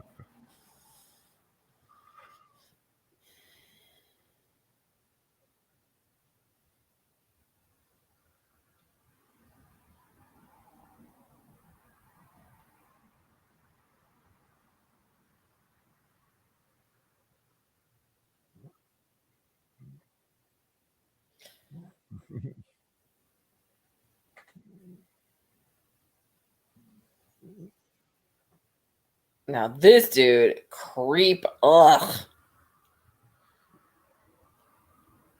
I don't know who's worse, him or Fanny. Ugh, so creepy. See, you can tell they're related. Edward, on the other hand, you're like, how did you turn out like you turned out? Because well, you never know with the stable boy. mm-hmm.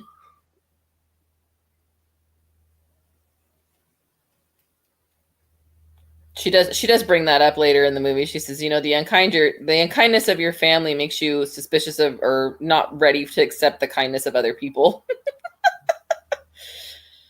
She's like, bro, your family got issues.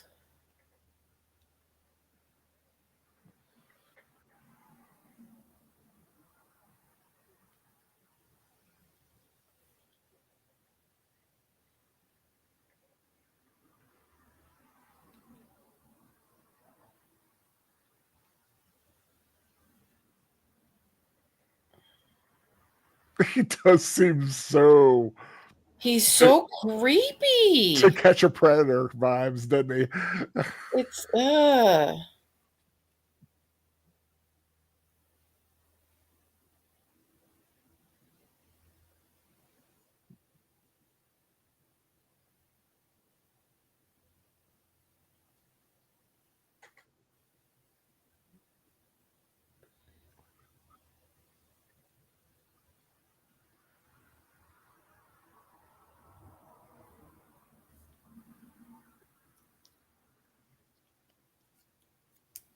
if I had any money to burn,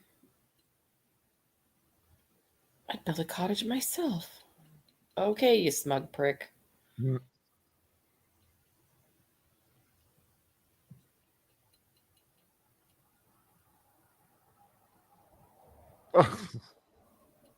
Ooh, so busted. You are so busted.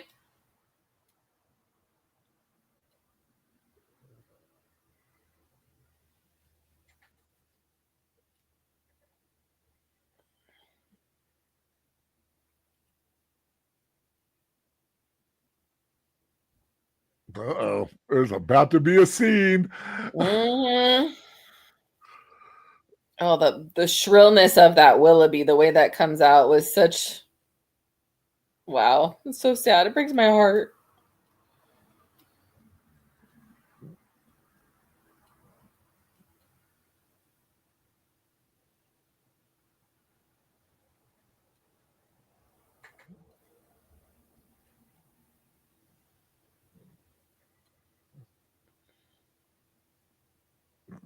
See how like the lady miss goes, oops.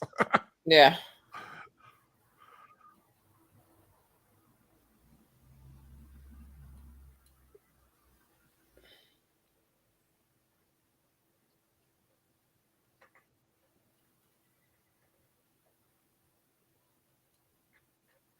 Fess up. Mm-hmm.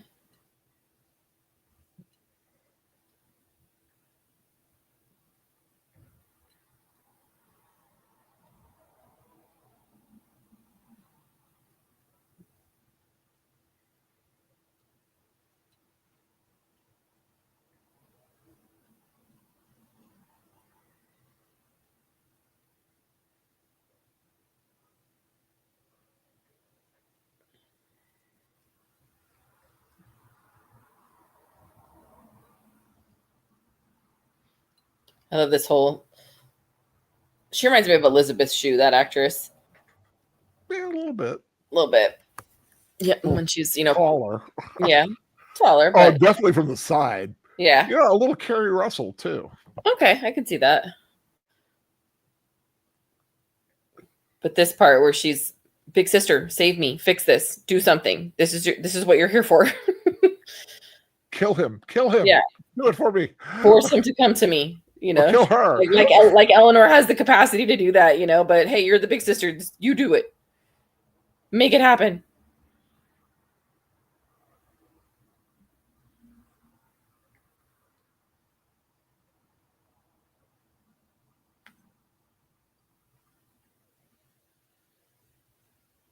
People are talking. Oh yeah, they are. That's all they do in that town. The gossip.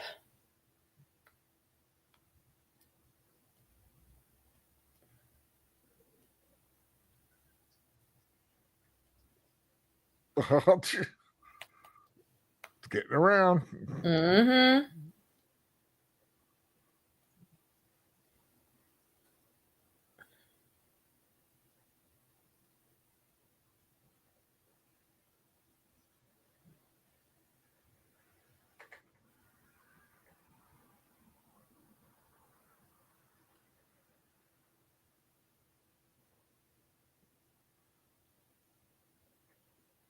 Yeah, you gotta admire the writers of that period. Just with a simple quill and ink. Oh yeah. Although it is fun, I have done it.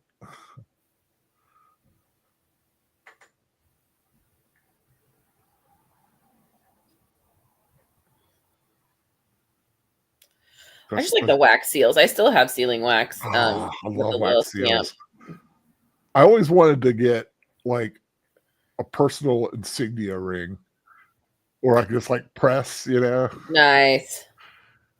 And the A lends itself very well to symmetry. Looks the same at the regular or whatever.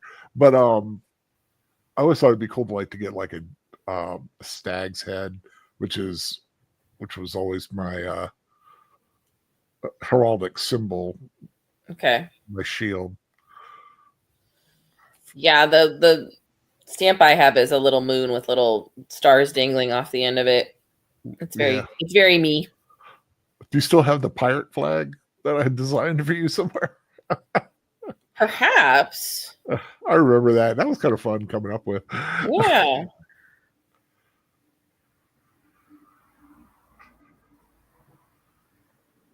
And the infinity, I think what's the infinity symbol with the moon and your name. Yeah, that one's saved in my photos somewhere. I love doing stuff like that. Yeah. Like designing my Films with Friends logo. The Big Al Presents logo with the clapperboard.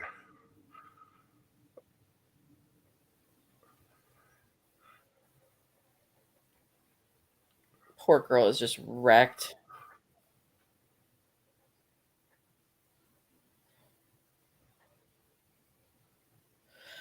I never used to get it. Like, you'd watch the movie and you see these people, make themselves ill, because they're so heartbroken, they refuse to eat and they don't, do anything and they whatever. And until you go through it, you don't know how that can happen. But then one day something happens and your heart's devastated and you're like, I Oh, remember getting a certain email and I almost vomited. yeah, I felt so upset. yeah.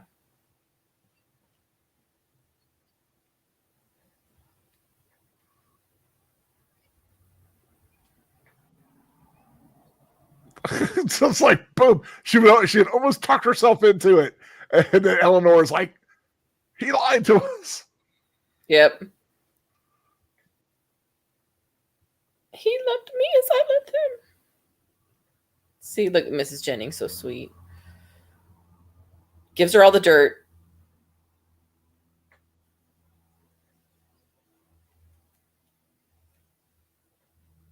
See, that's a ride or die right there. And I wish with all my soul that his wife would plague his heart out.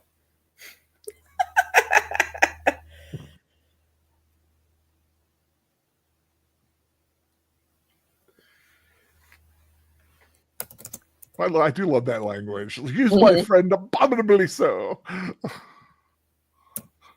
Does she care for olives? I love her so much. She's gonna fix it with food. I mean, isn't that what we do? I mean, she's trying. She is trying. That's what we do.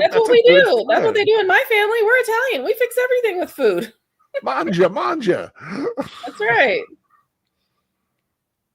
You're sad? Here's food. You're happy? Here's food. I was like looking at the original Chef Boyardee spaghetti sauce recipe. I was like, that sounds actually pretty decent. I have to try that one day.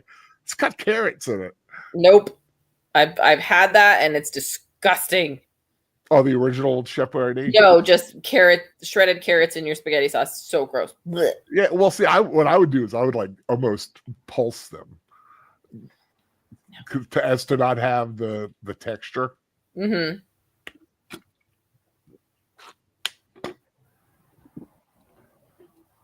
The main texture I would like outside of meat would be mushroom.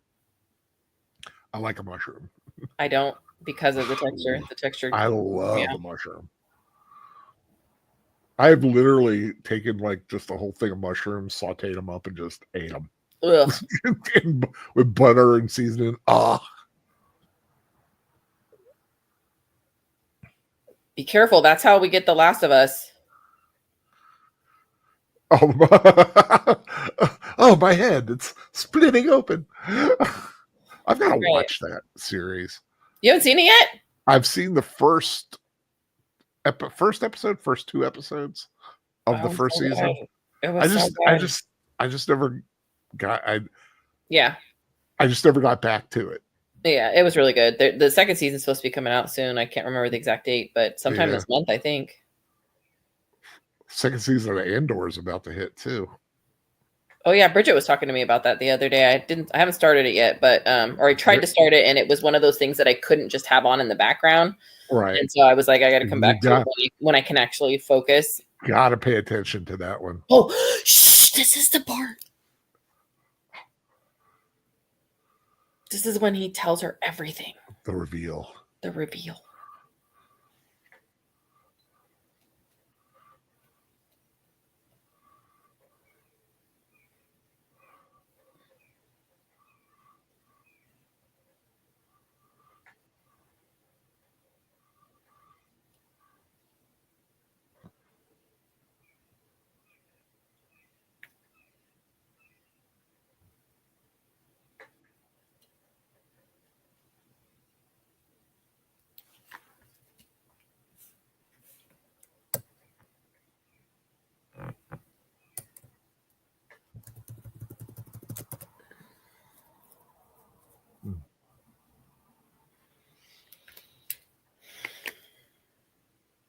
Oh, Bridge says the second season of Last of Us premieres tonight. Oh, I know what I'm watching later.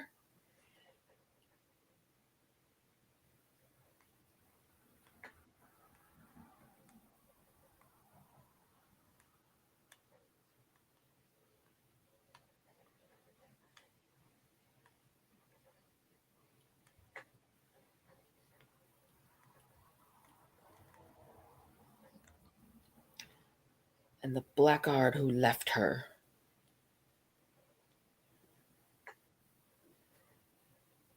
Yup, he's that dude. Dun, dun, dun.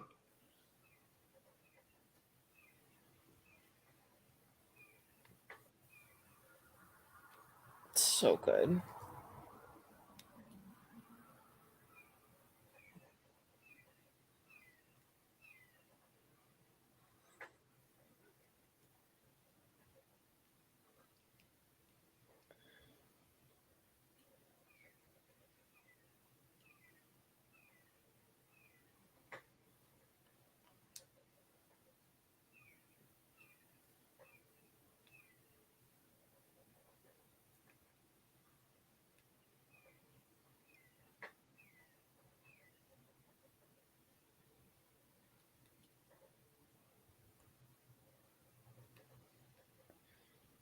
It's so funny because when you think about it, these people aren't like dead broke living in the street, you know, but this class hierarchies, you know, societal whatever is that powerful, you know.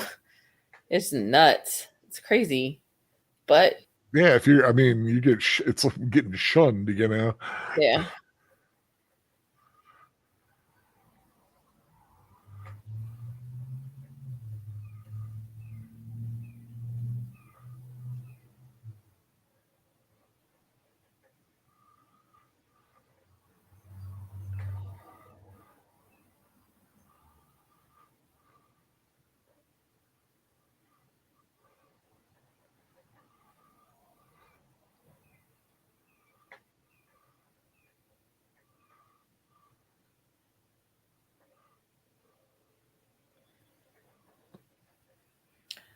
And I suppose it still exists to some degree for some people, you know, in the world today, but boy.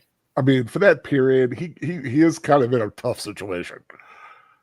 Loving money, and sometimes you gotta choose money. He convinced her that he was the kind of man that the love mattered more, you know, Right. that was what mattered, and he misled her in that way by, you know. Well, and I will say, like, you know, going back to Pride and Prejudice, that's the one thing he has over Wickham.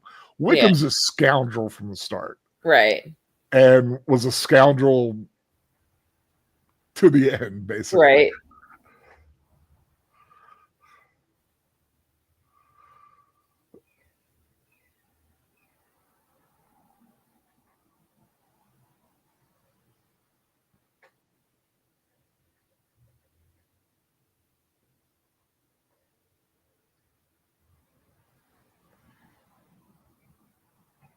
I'm sorry, I'm just thinking about what happens later. Yeah. Yeah. Fanny pulls a group move on her.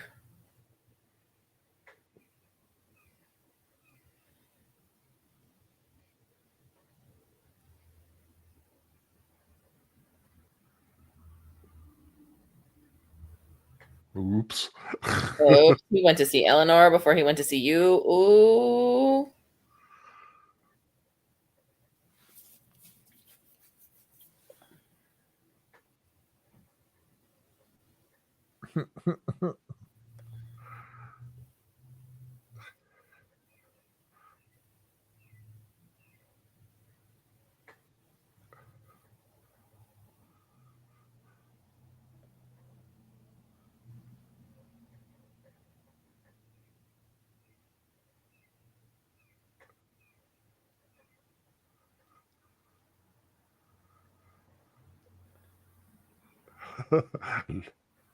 Look to your left. Mm-hmm.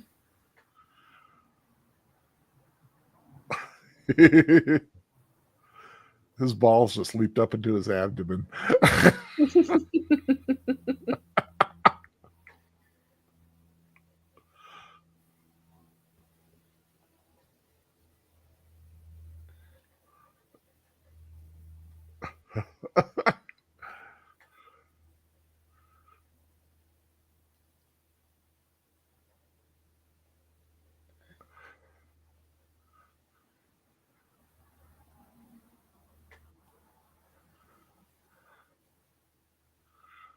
Oh, and then she's mean to Marianne. Like, what purpose did that serve? You It makes me so mad.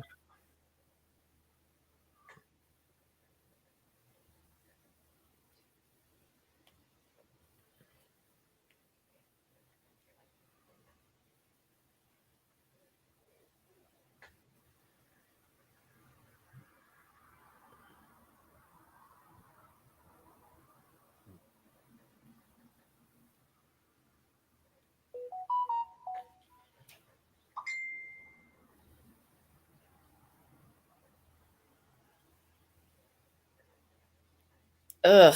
That was so unnecessary. Why? Why?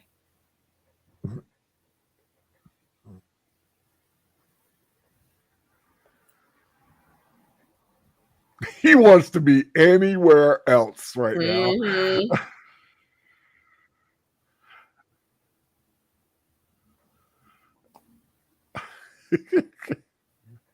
And the thing is, Hugh Grant plays it perfectly. Yeah. He has that face of like, uh.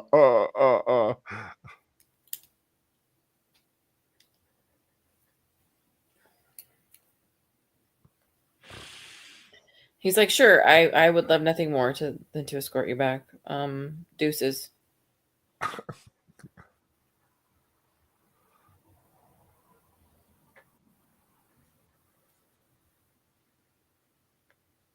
trying to remember where I've seen Imogen Stubbs before.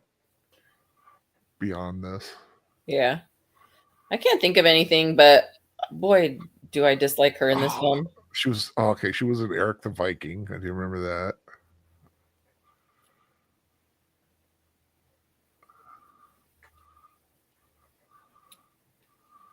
I think it's just from this that I know her. Yeah.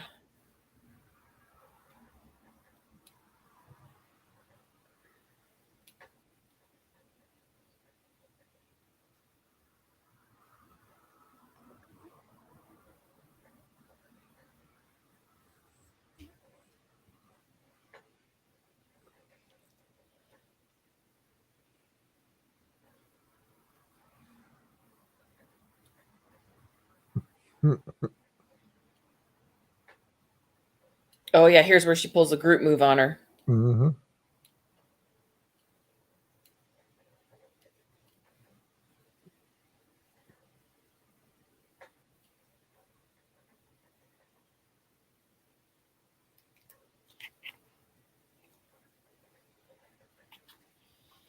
Mm,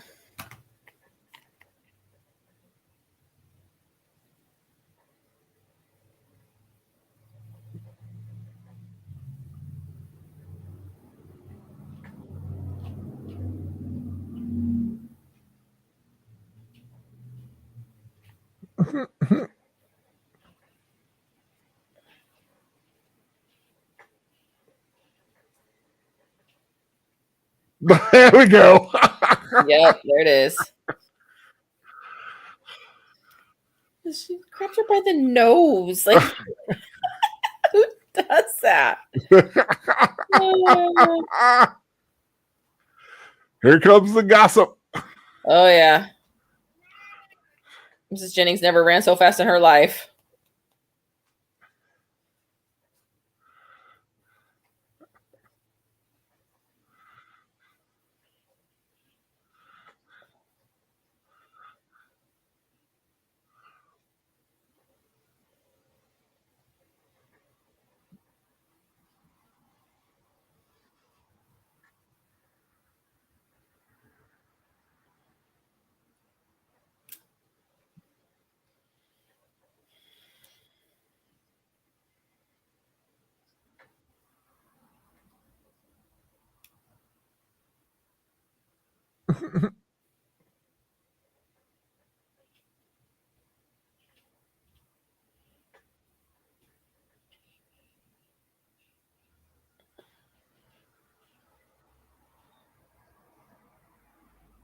This scene is lovely. This is a good scene.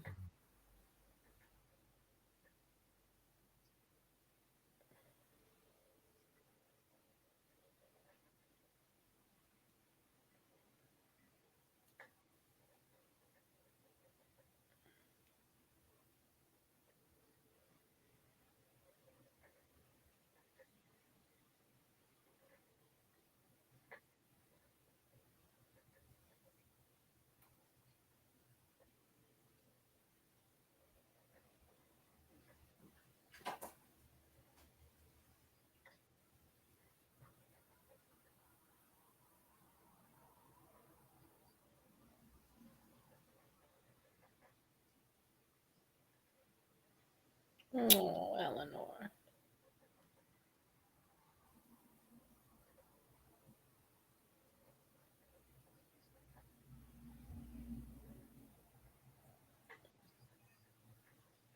Mm. That right there. What do you know of anything but your own suffering? Oh, she called her out.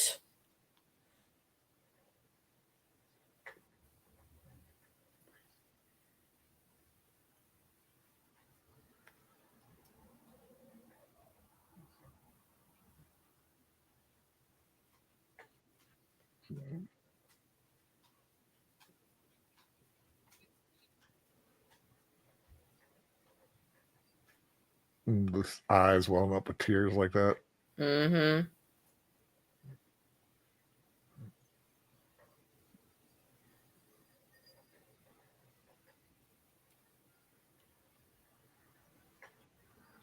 Like I said, it's such a subtle performance, but Emma Thompson is so good Yeah.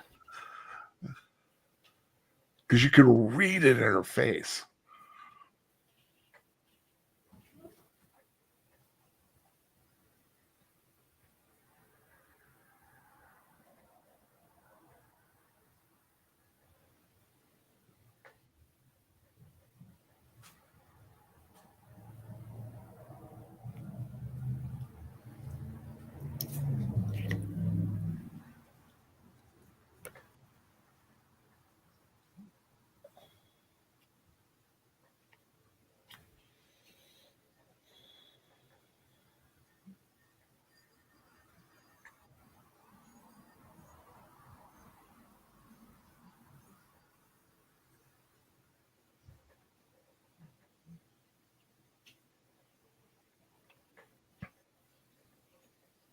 Like I say, he's helping a guy out, doesn't even know him. I But he- know, because he's but an he knows him angel.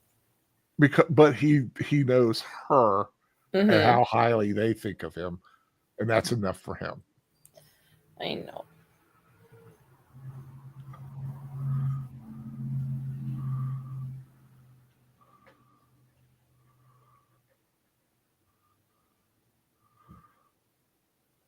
There was this song in the 90s that was like chorus part or something was like, "Where have all the cowboys gone?" And I'm like, "Where have all the Colonel Brandons gone?" Gosh. Yeah.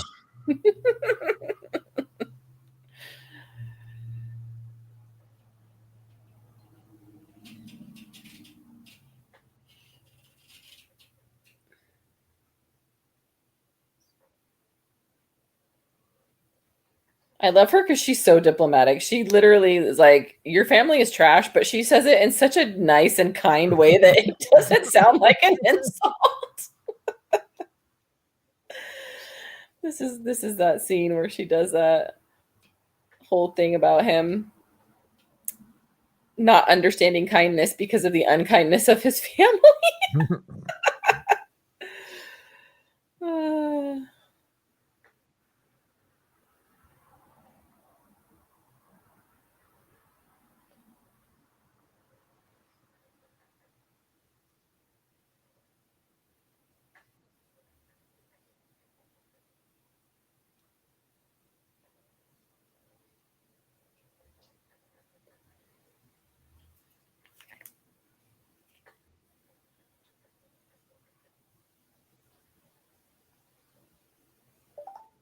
Mhm.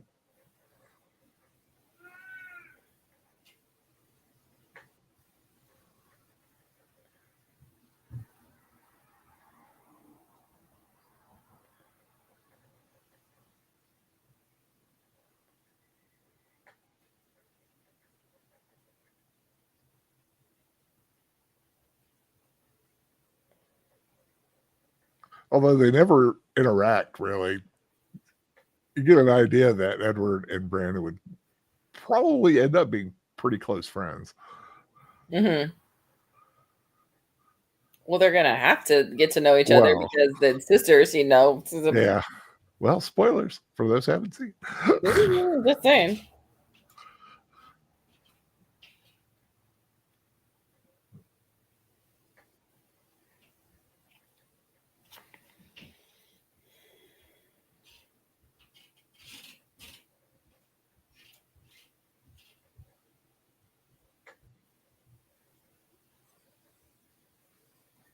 That's a pretty intriguing thing to say too. It's like your friendship's been the most important in my life.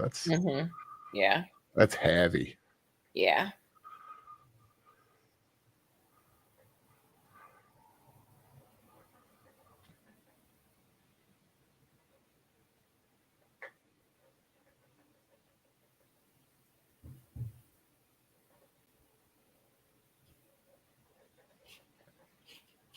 Oh, that little slight hand. If you wanted to like grab her hand. Yeah. He knows he shouldn't. He held back. Yep. But it's just that it's that great acting bit, you know. Mhm. A lot of people wouldn't notice that just slight little twitch. Yeah. But it says so much.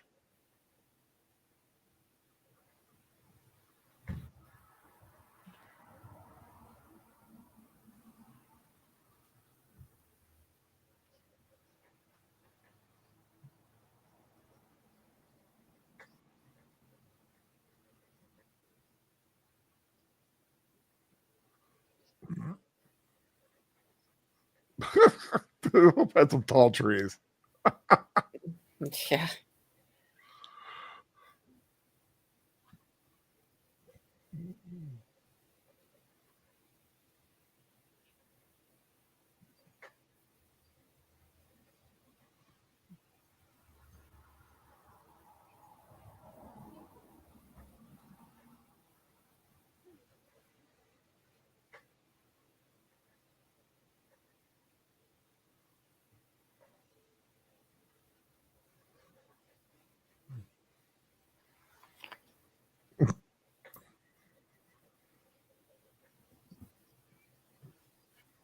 No, it will not rain.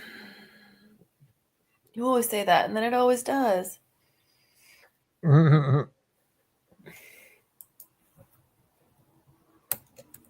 Sure you will.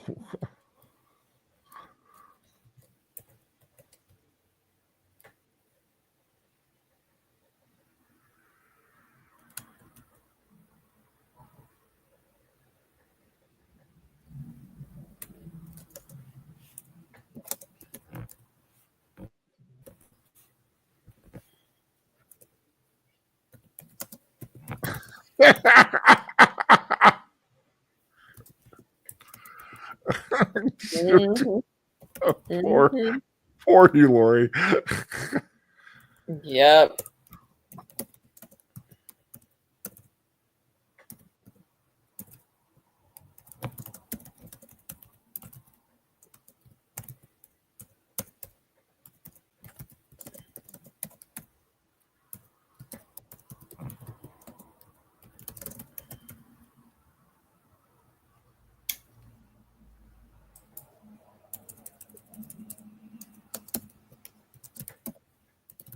Little Thomas.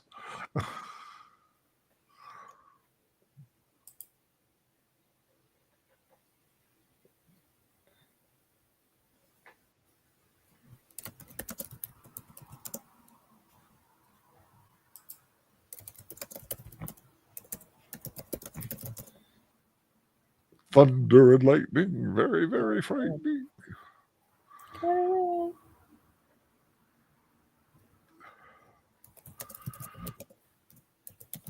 Looks so dour and lifeless.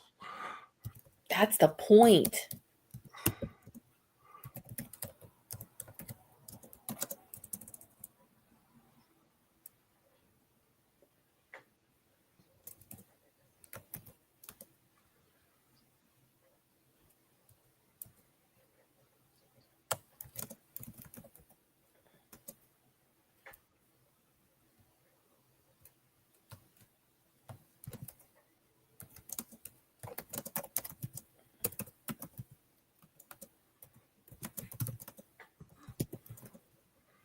So you need Cher to slap her and go, step out of it.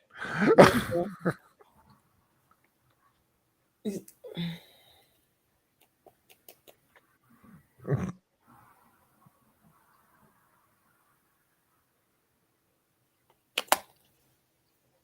like, I'm just going to sit here and eat my biscuit and pretend like everything's fine. Here, have some more tea.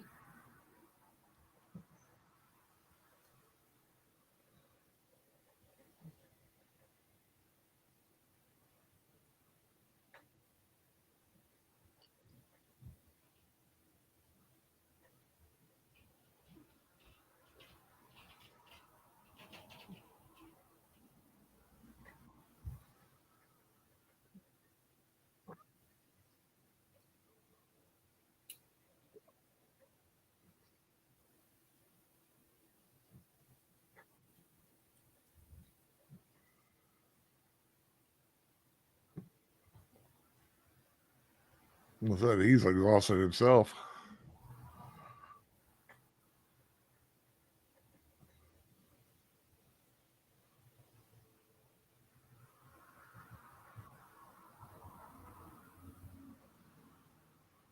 Guess we're having a conversation in the chat that about why Brandon and Eleanor couldn't have fallen in love, and Yeah.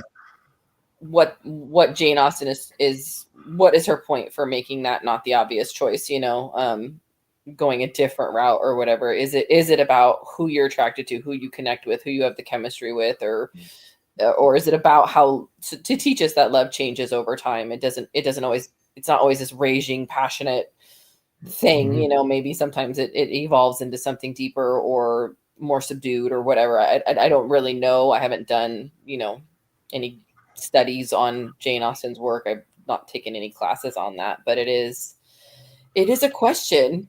I mean, it is. Well, like I mentioned at the beginning, Yeah. you see Brandon. Eleanor seems much more suited to him. Yeah.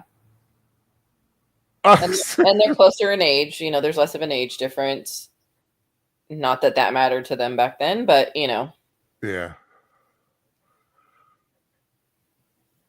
But with Brandon, you can see why he would fall for Marianne. Yeah. She was that breath of life he needed.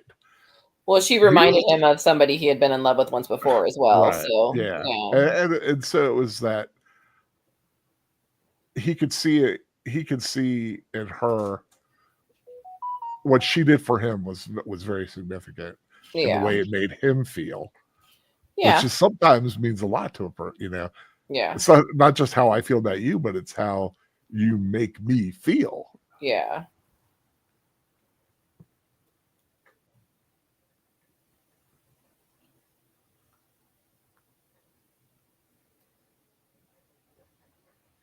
And there is the whole where he didn't actively try to push or pursue her in a very aggressive or forward way. He kind of, yes, he brought her flowers when she was injured or whatever, but he didn't ask her for anything. He wasn't, he knew that she was, probably not attracted to him the same way. Yeah, he was a quiet and I love that. Give me an occupation, Miss Dashwood, or I'll go mad. Such a good line. Oh, he's so good. He's like, I'll do anything you ask of me. Just please give me something to do.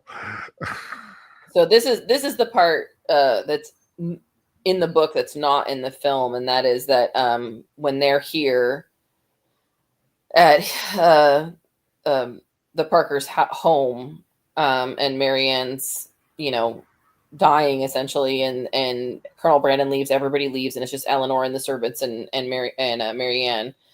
In the book, Willoughby actually shows up drunk at the house and has an interaction with Eleanor, basically explaining his reasoning for things, and he's kind of a jerk about it, but he's kind of apologizing, but he never actually says I'm sorry, and just kind of says, you don't understand the situation I find myself in, and yes, I love her, and but you don't know what it is to be a man and need to do this and that and the other. And she kind of gives him what for back, and it almost tries to give you sympathy for Willoughby, I think, and I don't think we need to. He's not, like you said, he's not Wickham, where he's just a villain start to finish. And so I didn't care for it when I read it in the book, because I was like, I don't need to have sympathy for this character. And, he when missed you out. look He at had it, his chance. Yeah, he had his chance. He missed out. We're moving on, Yeah, it's already been explained. It's already been resolved.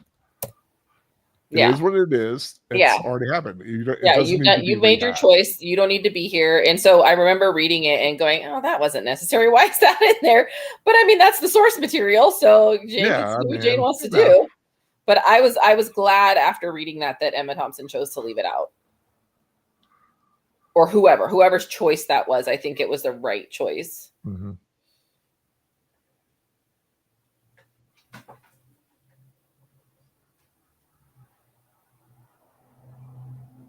I love this scene too. I love anything in film and movie that tells us that there is more to life than romantic love, that there are so many kinds of love that we have in our lives, because we're so quick as people to say because we don't have a partner, nobody loves me. And we use these big extreme, you know, end of the spectrum words. Nobody loves me. That's not true. You know, you may not have a romantic partner, but you are so loved by your family, by your friends, by, you know, sometimes your work colleagues love you. Like, you know, it really is so nice to see that between the sisters where she says, I cannot do without you. Don't leave me. You know? Well, it's just like we were talking about that scene in Young Sheldon where he's like lamenting, I don't have anybody. Yeah. And then when you really think about it, you know, when he grows up, he's going to have such a rich group of friends and they all mean something to you. Yeah. Community, we call that. We're lacking in community in the world in which we live today. Everybody wants to isolate and stay at home, and it's hard. I'll give you that. I went to a book club last week, and there were some very strong personalities there, and there were some people that, you know, I was like, oh, this is going to take some getting used to, you know, but if I want to be part of a community, then I have to be ready to, you know, see things from other people's perspectives, let other people have the floor, you know.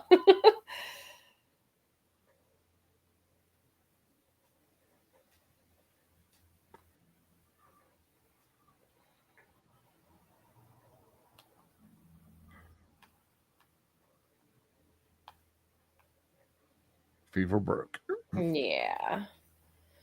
That little speech Eleanor gave her got to her. It went down into the cockles of her wee heart. Did some healing in there. Love it.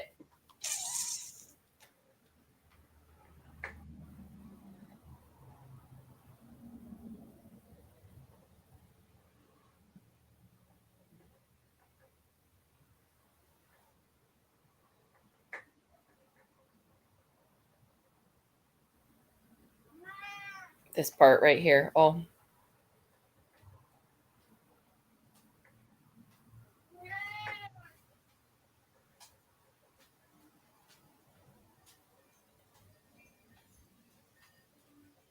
Oh, there it is.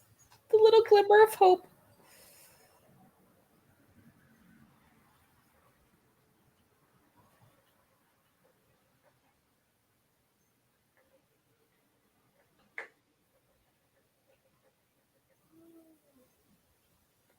That's all he really wanted. Was just a little, you know. Yeah.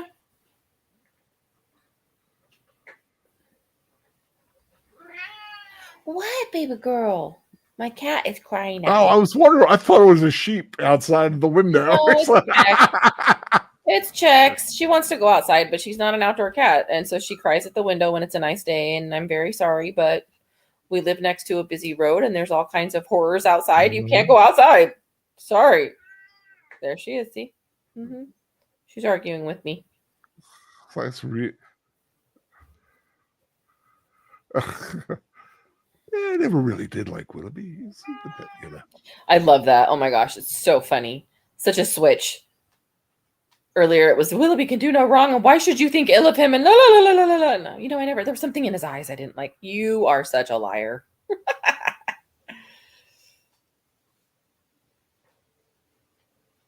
Oh, and the way he reads the sonnets. Oh. Oh.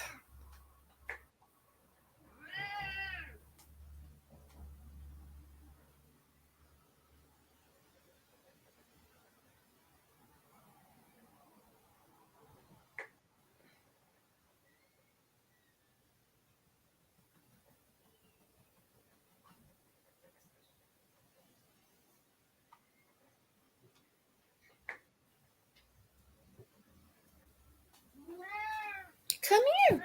Come on. Why are you crying? Stop crying. You know you can't go outside. Stop. My daughter sometimes lets her outside against my direct orders not to do so. So that's why she thinks she can just keep crying and I'll let her out. That other version of you lets me out. I know, right? What a view. Gorgeous. Oh, I want to go to the seaside. Let's go to the seaside, guys.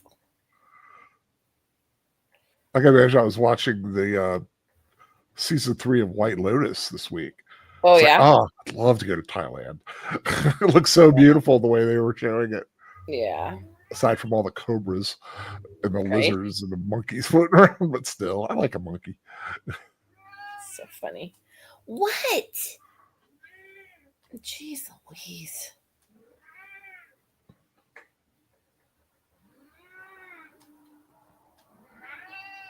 No. He's fussy. He's very He fussy. wants something. She wants out. She wants me to let her out. I'm not letting her out. Oh, it's a she. Okay. Yeah.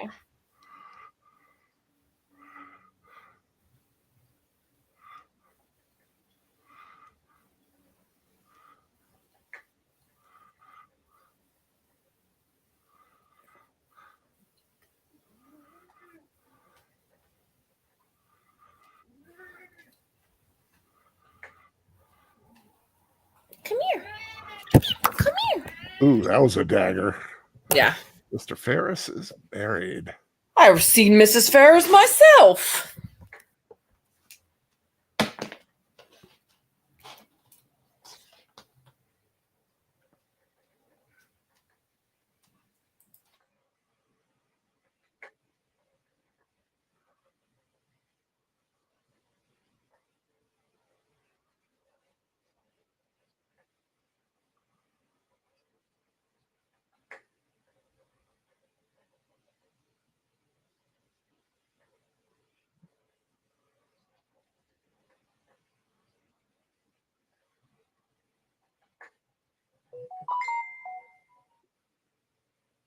Could be free to wish her joy.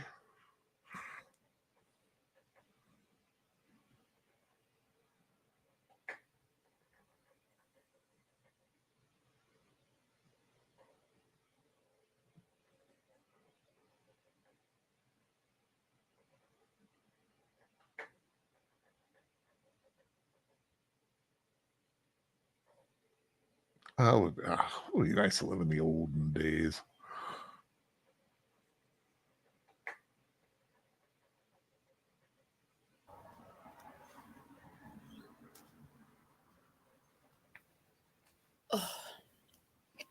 Now comes the wooing. Oh.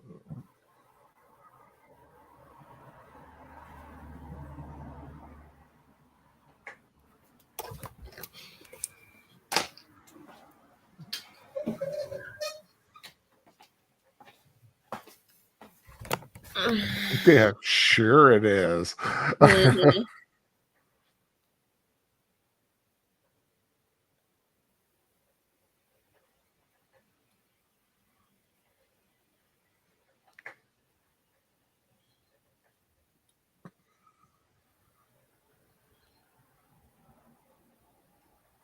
Must be springtime.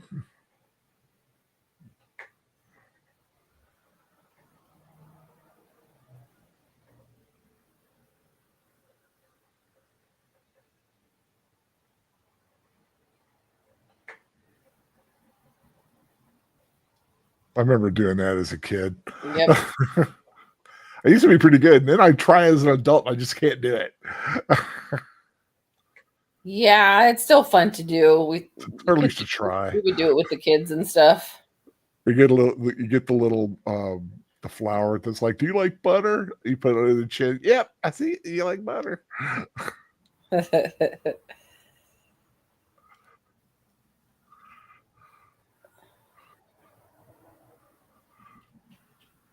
I love that Margaret knows it's Edward before anybody else. Yeah. I think she likes him as much, if not more, than Eleanor does, but just in a totally different way. Yeah, he's like a big brother she never had. Yeah, well, like, she did have a big brother, but he was kind of a jerk. Married that horrible lady. Mm-hmm.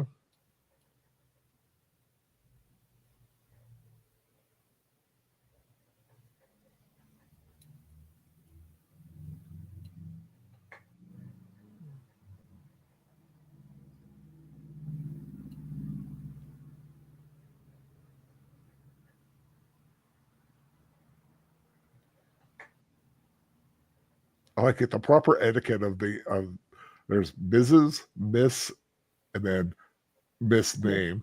Mm-hmm.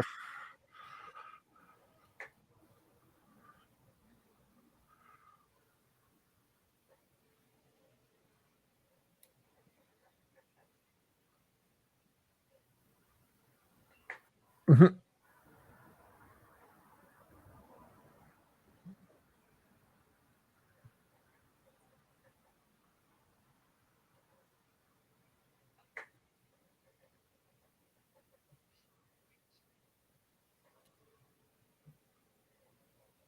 I love how confused he is. They're like, Mhm.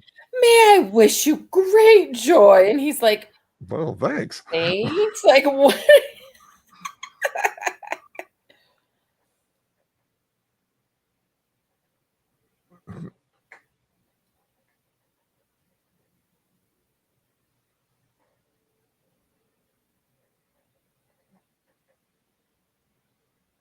He's so confused.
Is that a little vase with the sheep on it? Maybe I can't. I think he's standing in front of it now, so I can't see it again to look at it closer. It looked like a little bud vase with but it had, like with a sheep. Oh, she's a good day. She's breaking down now.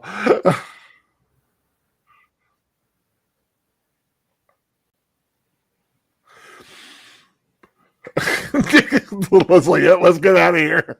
Mm-hmm.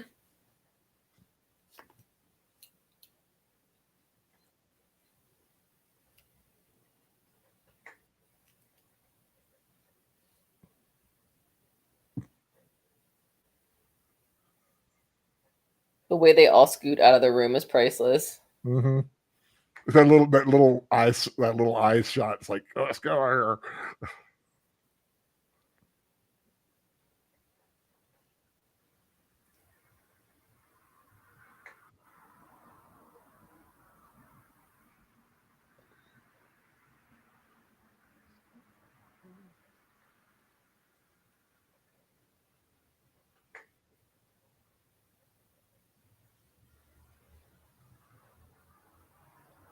One of the best things in the world is that in Bridget Jones, the first Bridget Jones' Diary, um, Mr. Ferrers and Mr. Darcy have a fun little brawl, Yeah. and it's just such a fun sight to see the two of these characters from this film.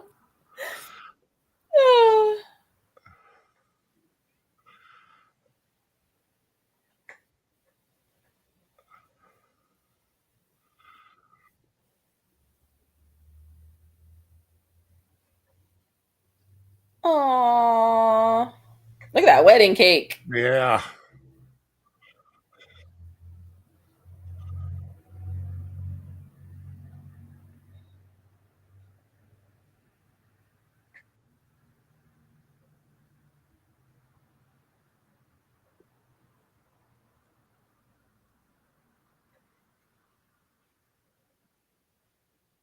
Boom.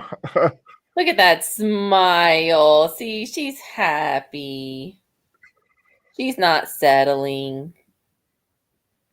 Jane loved those double weddings. Yeah. Save money, right?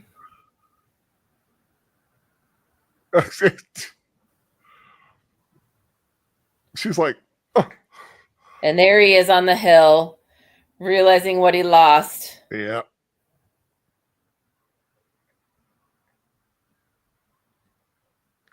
I mean, like I said, they make him just sympathetic enough that Yeah. It's like, yeah. You're like, yeah, too bad for you, bud. Yep. Keep him moving. Ultimately, you Brandon had the choice. is You better had a man. girl that was madly in love with you, or you could have had the money that was on you. Like, I don't know what to tell you. Yes, it's a societal pressure, but it was still your decision to make. I love this. It's like, Yeah, gold she's telling her coins. husband, get the money, get the money. As if that woman doesn't have enough money. She's telling her husband to crawl around on the ground to pick up the coins. Oh, do something else. That Fanny.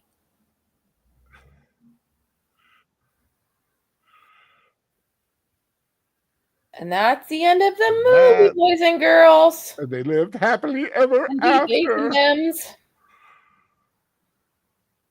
Tom Wilkinson. I couldn't think of his name, but yeah. Yeah, Tom Wilkinson. He's in Rock and Rolla too. He's so good in that. He was great. He's no longer with us, right? I don't know. Did he pass on? Someone, I think we double check here. Yeah, he passed. Oh, that's too bad. December 30th, 2023. Oh.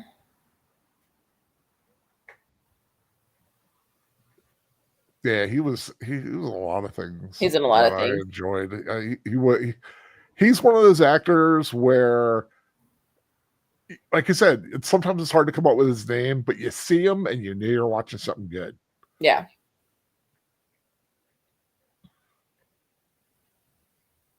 Oh, that's right. He was Ben Franklin in John Adams miniseries. I've still got to watch that whole thing. I've only seen bits and pieces of it. Well, alrighty then.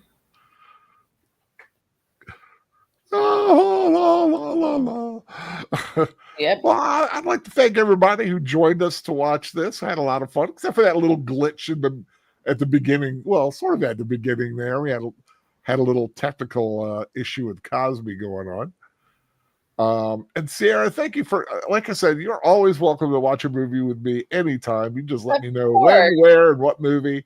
And more than glad to spend a little time with you. It's always a lot of fun. Thanks. Ditto.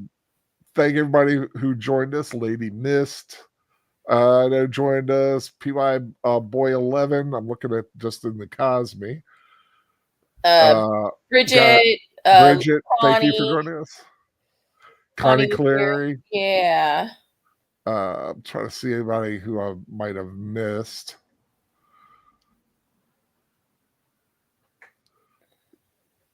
I knew there was somebody else here, but DJ Play Nice. Yeah.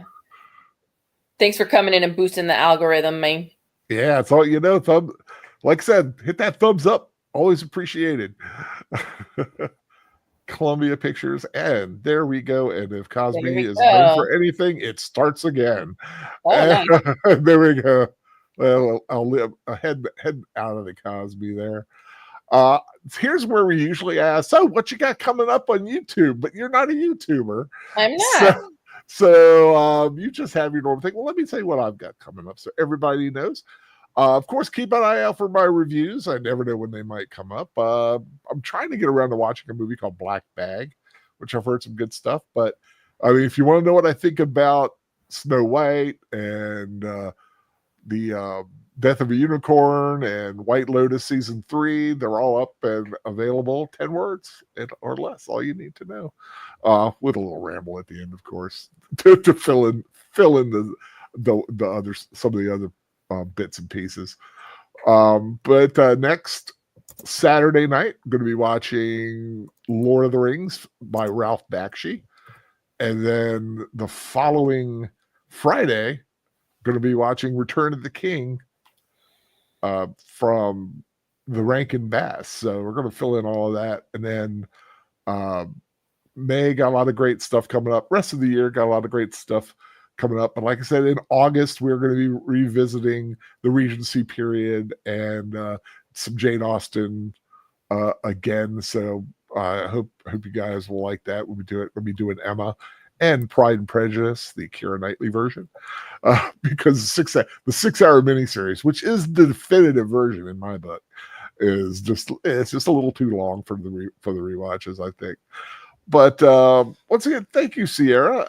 You are most welcome. Thank you for having me. Had a great time spending it with you. It's always nice to shake things up a little bit. Different time, different place, different people, different kind of a movie. Not the kind of movie that seemed to end up definitely different from last night's Flight of the Living Dead, which is which is a lot better than it sounds, actually.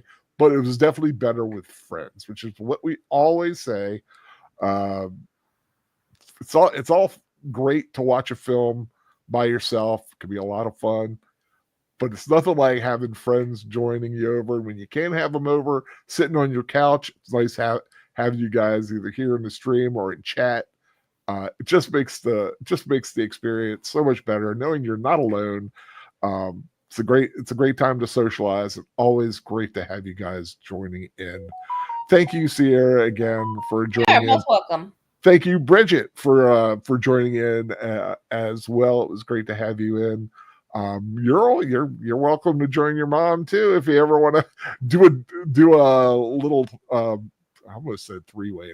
That just sounded. I was like, no. Bridget's not my daughter. So bad. Bridget's not my daughter. Bridget and I went to high school together. There you go. Yeah. That's right. I forgot you're but a young of 20. It's easy to mix up all the names in my life. I know. Oh, I make mistakes. What can I say? It's all right. Okay, I hope everybody has a great week ahead. Once again, thank you for joining us. Do you have any final words you'd like to say? No, thanks for having me. It was a pleasure. It's one of my favorite movies of all time. Favorite stories of all time. Absolutely loved it. And I'll be back whenever you have me. Bridget's like, my mom? Yeah. Okay, take care of everybody. You too. Have a great day, and see you next time. Find something fun to watch always. That's what it's all about.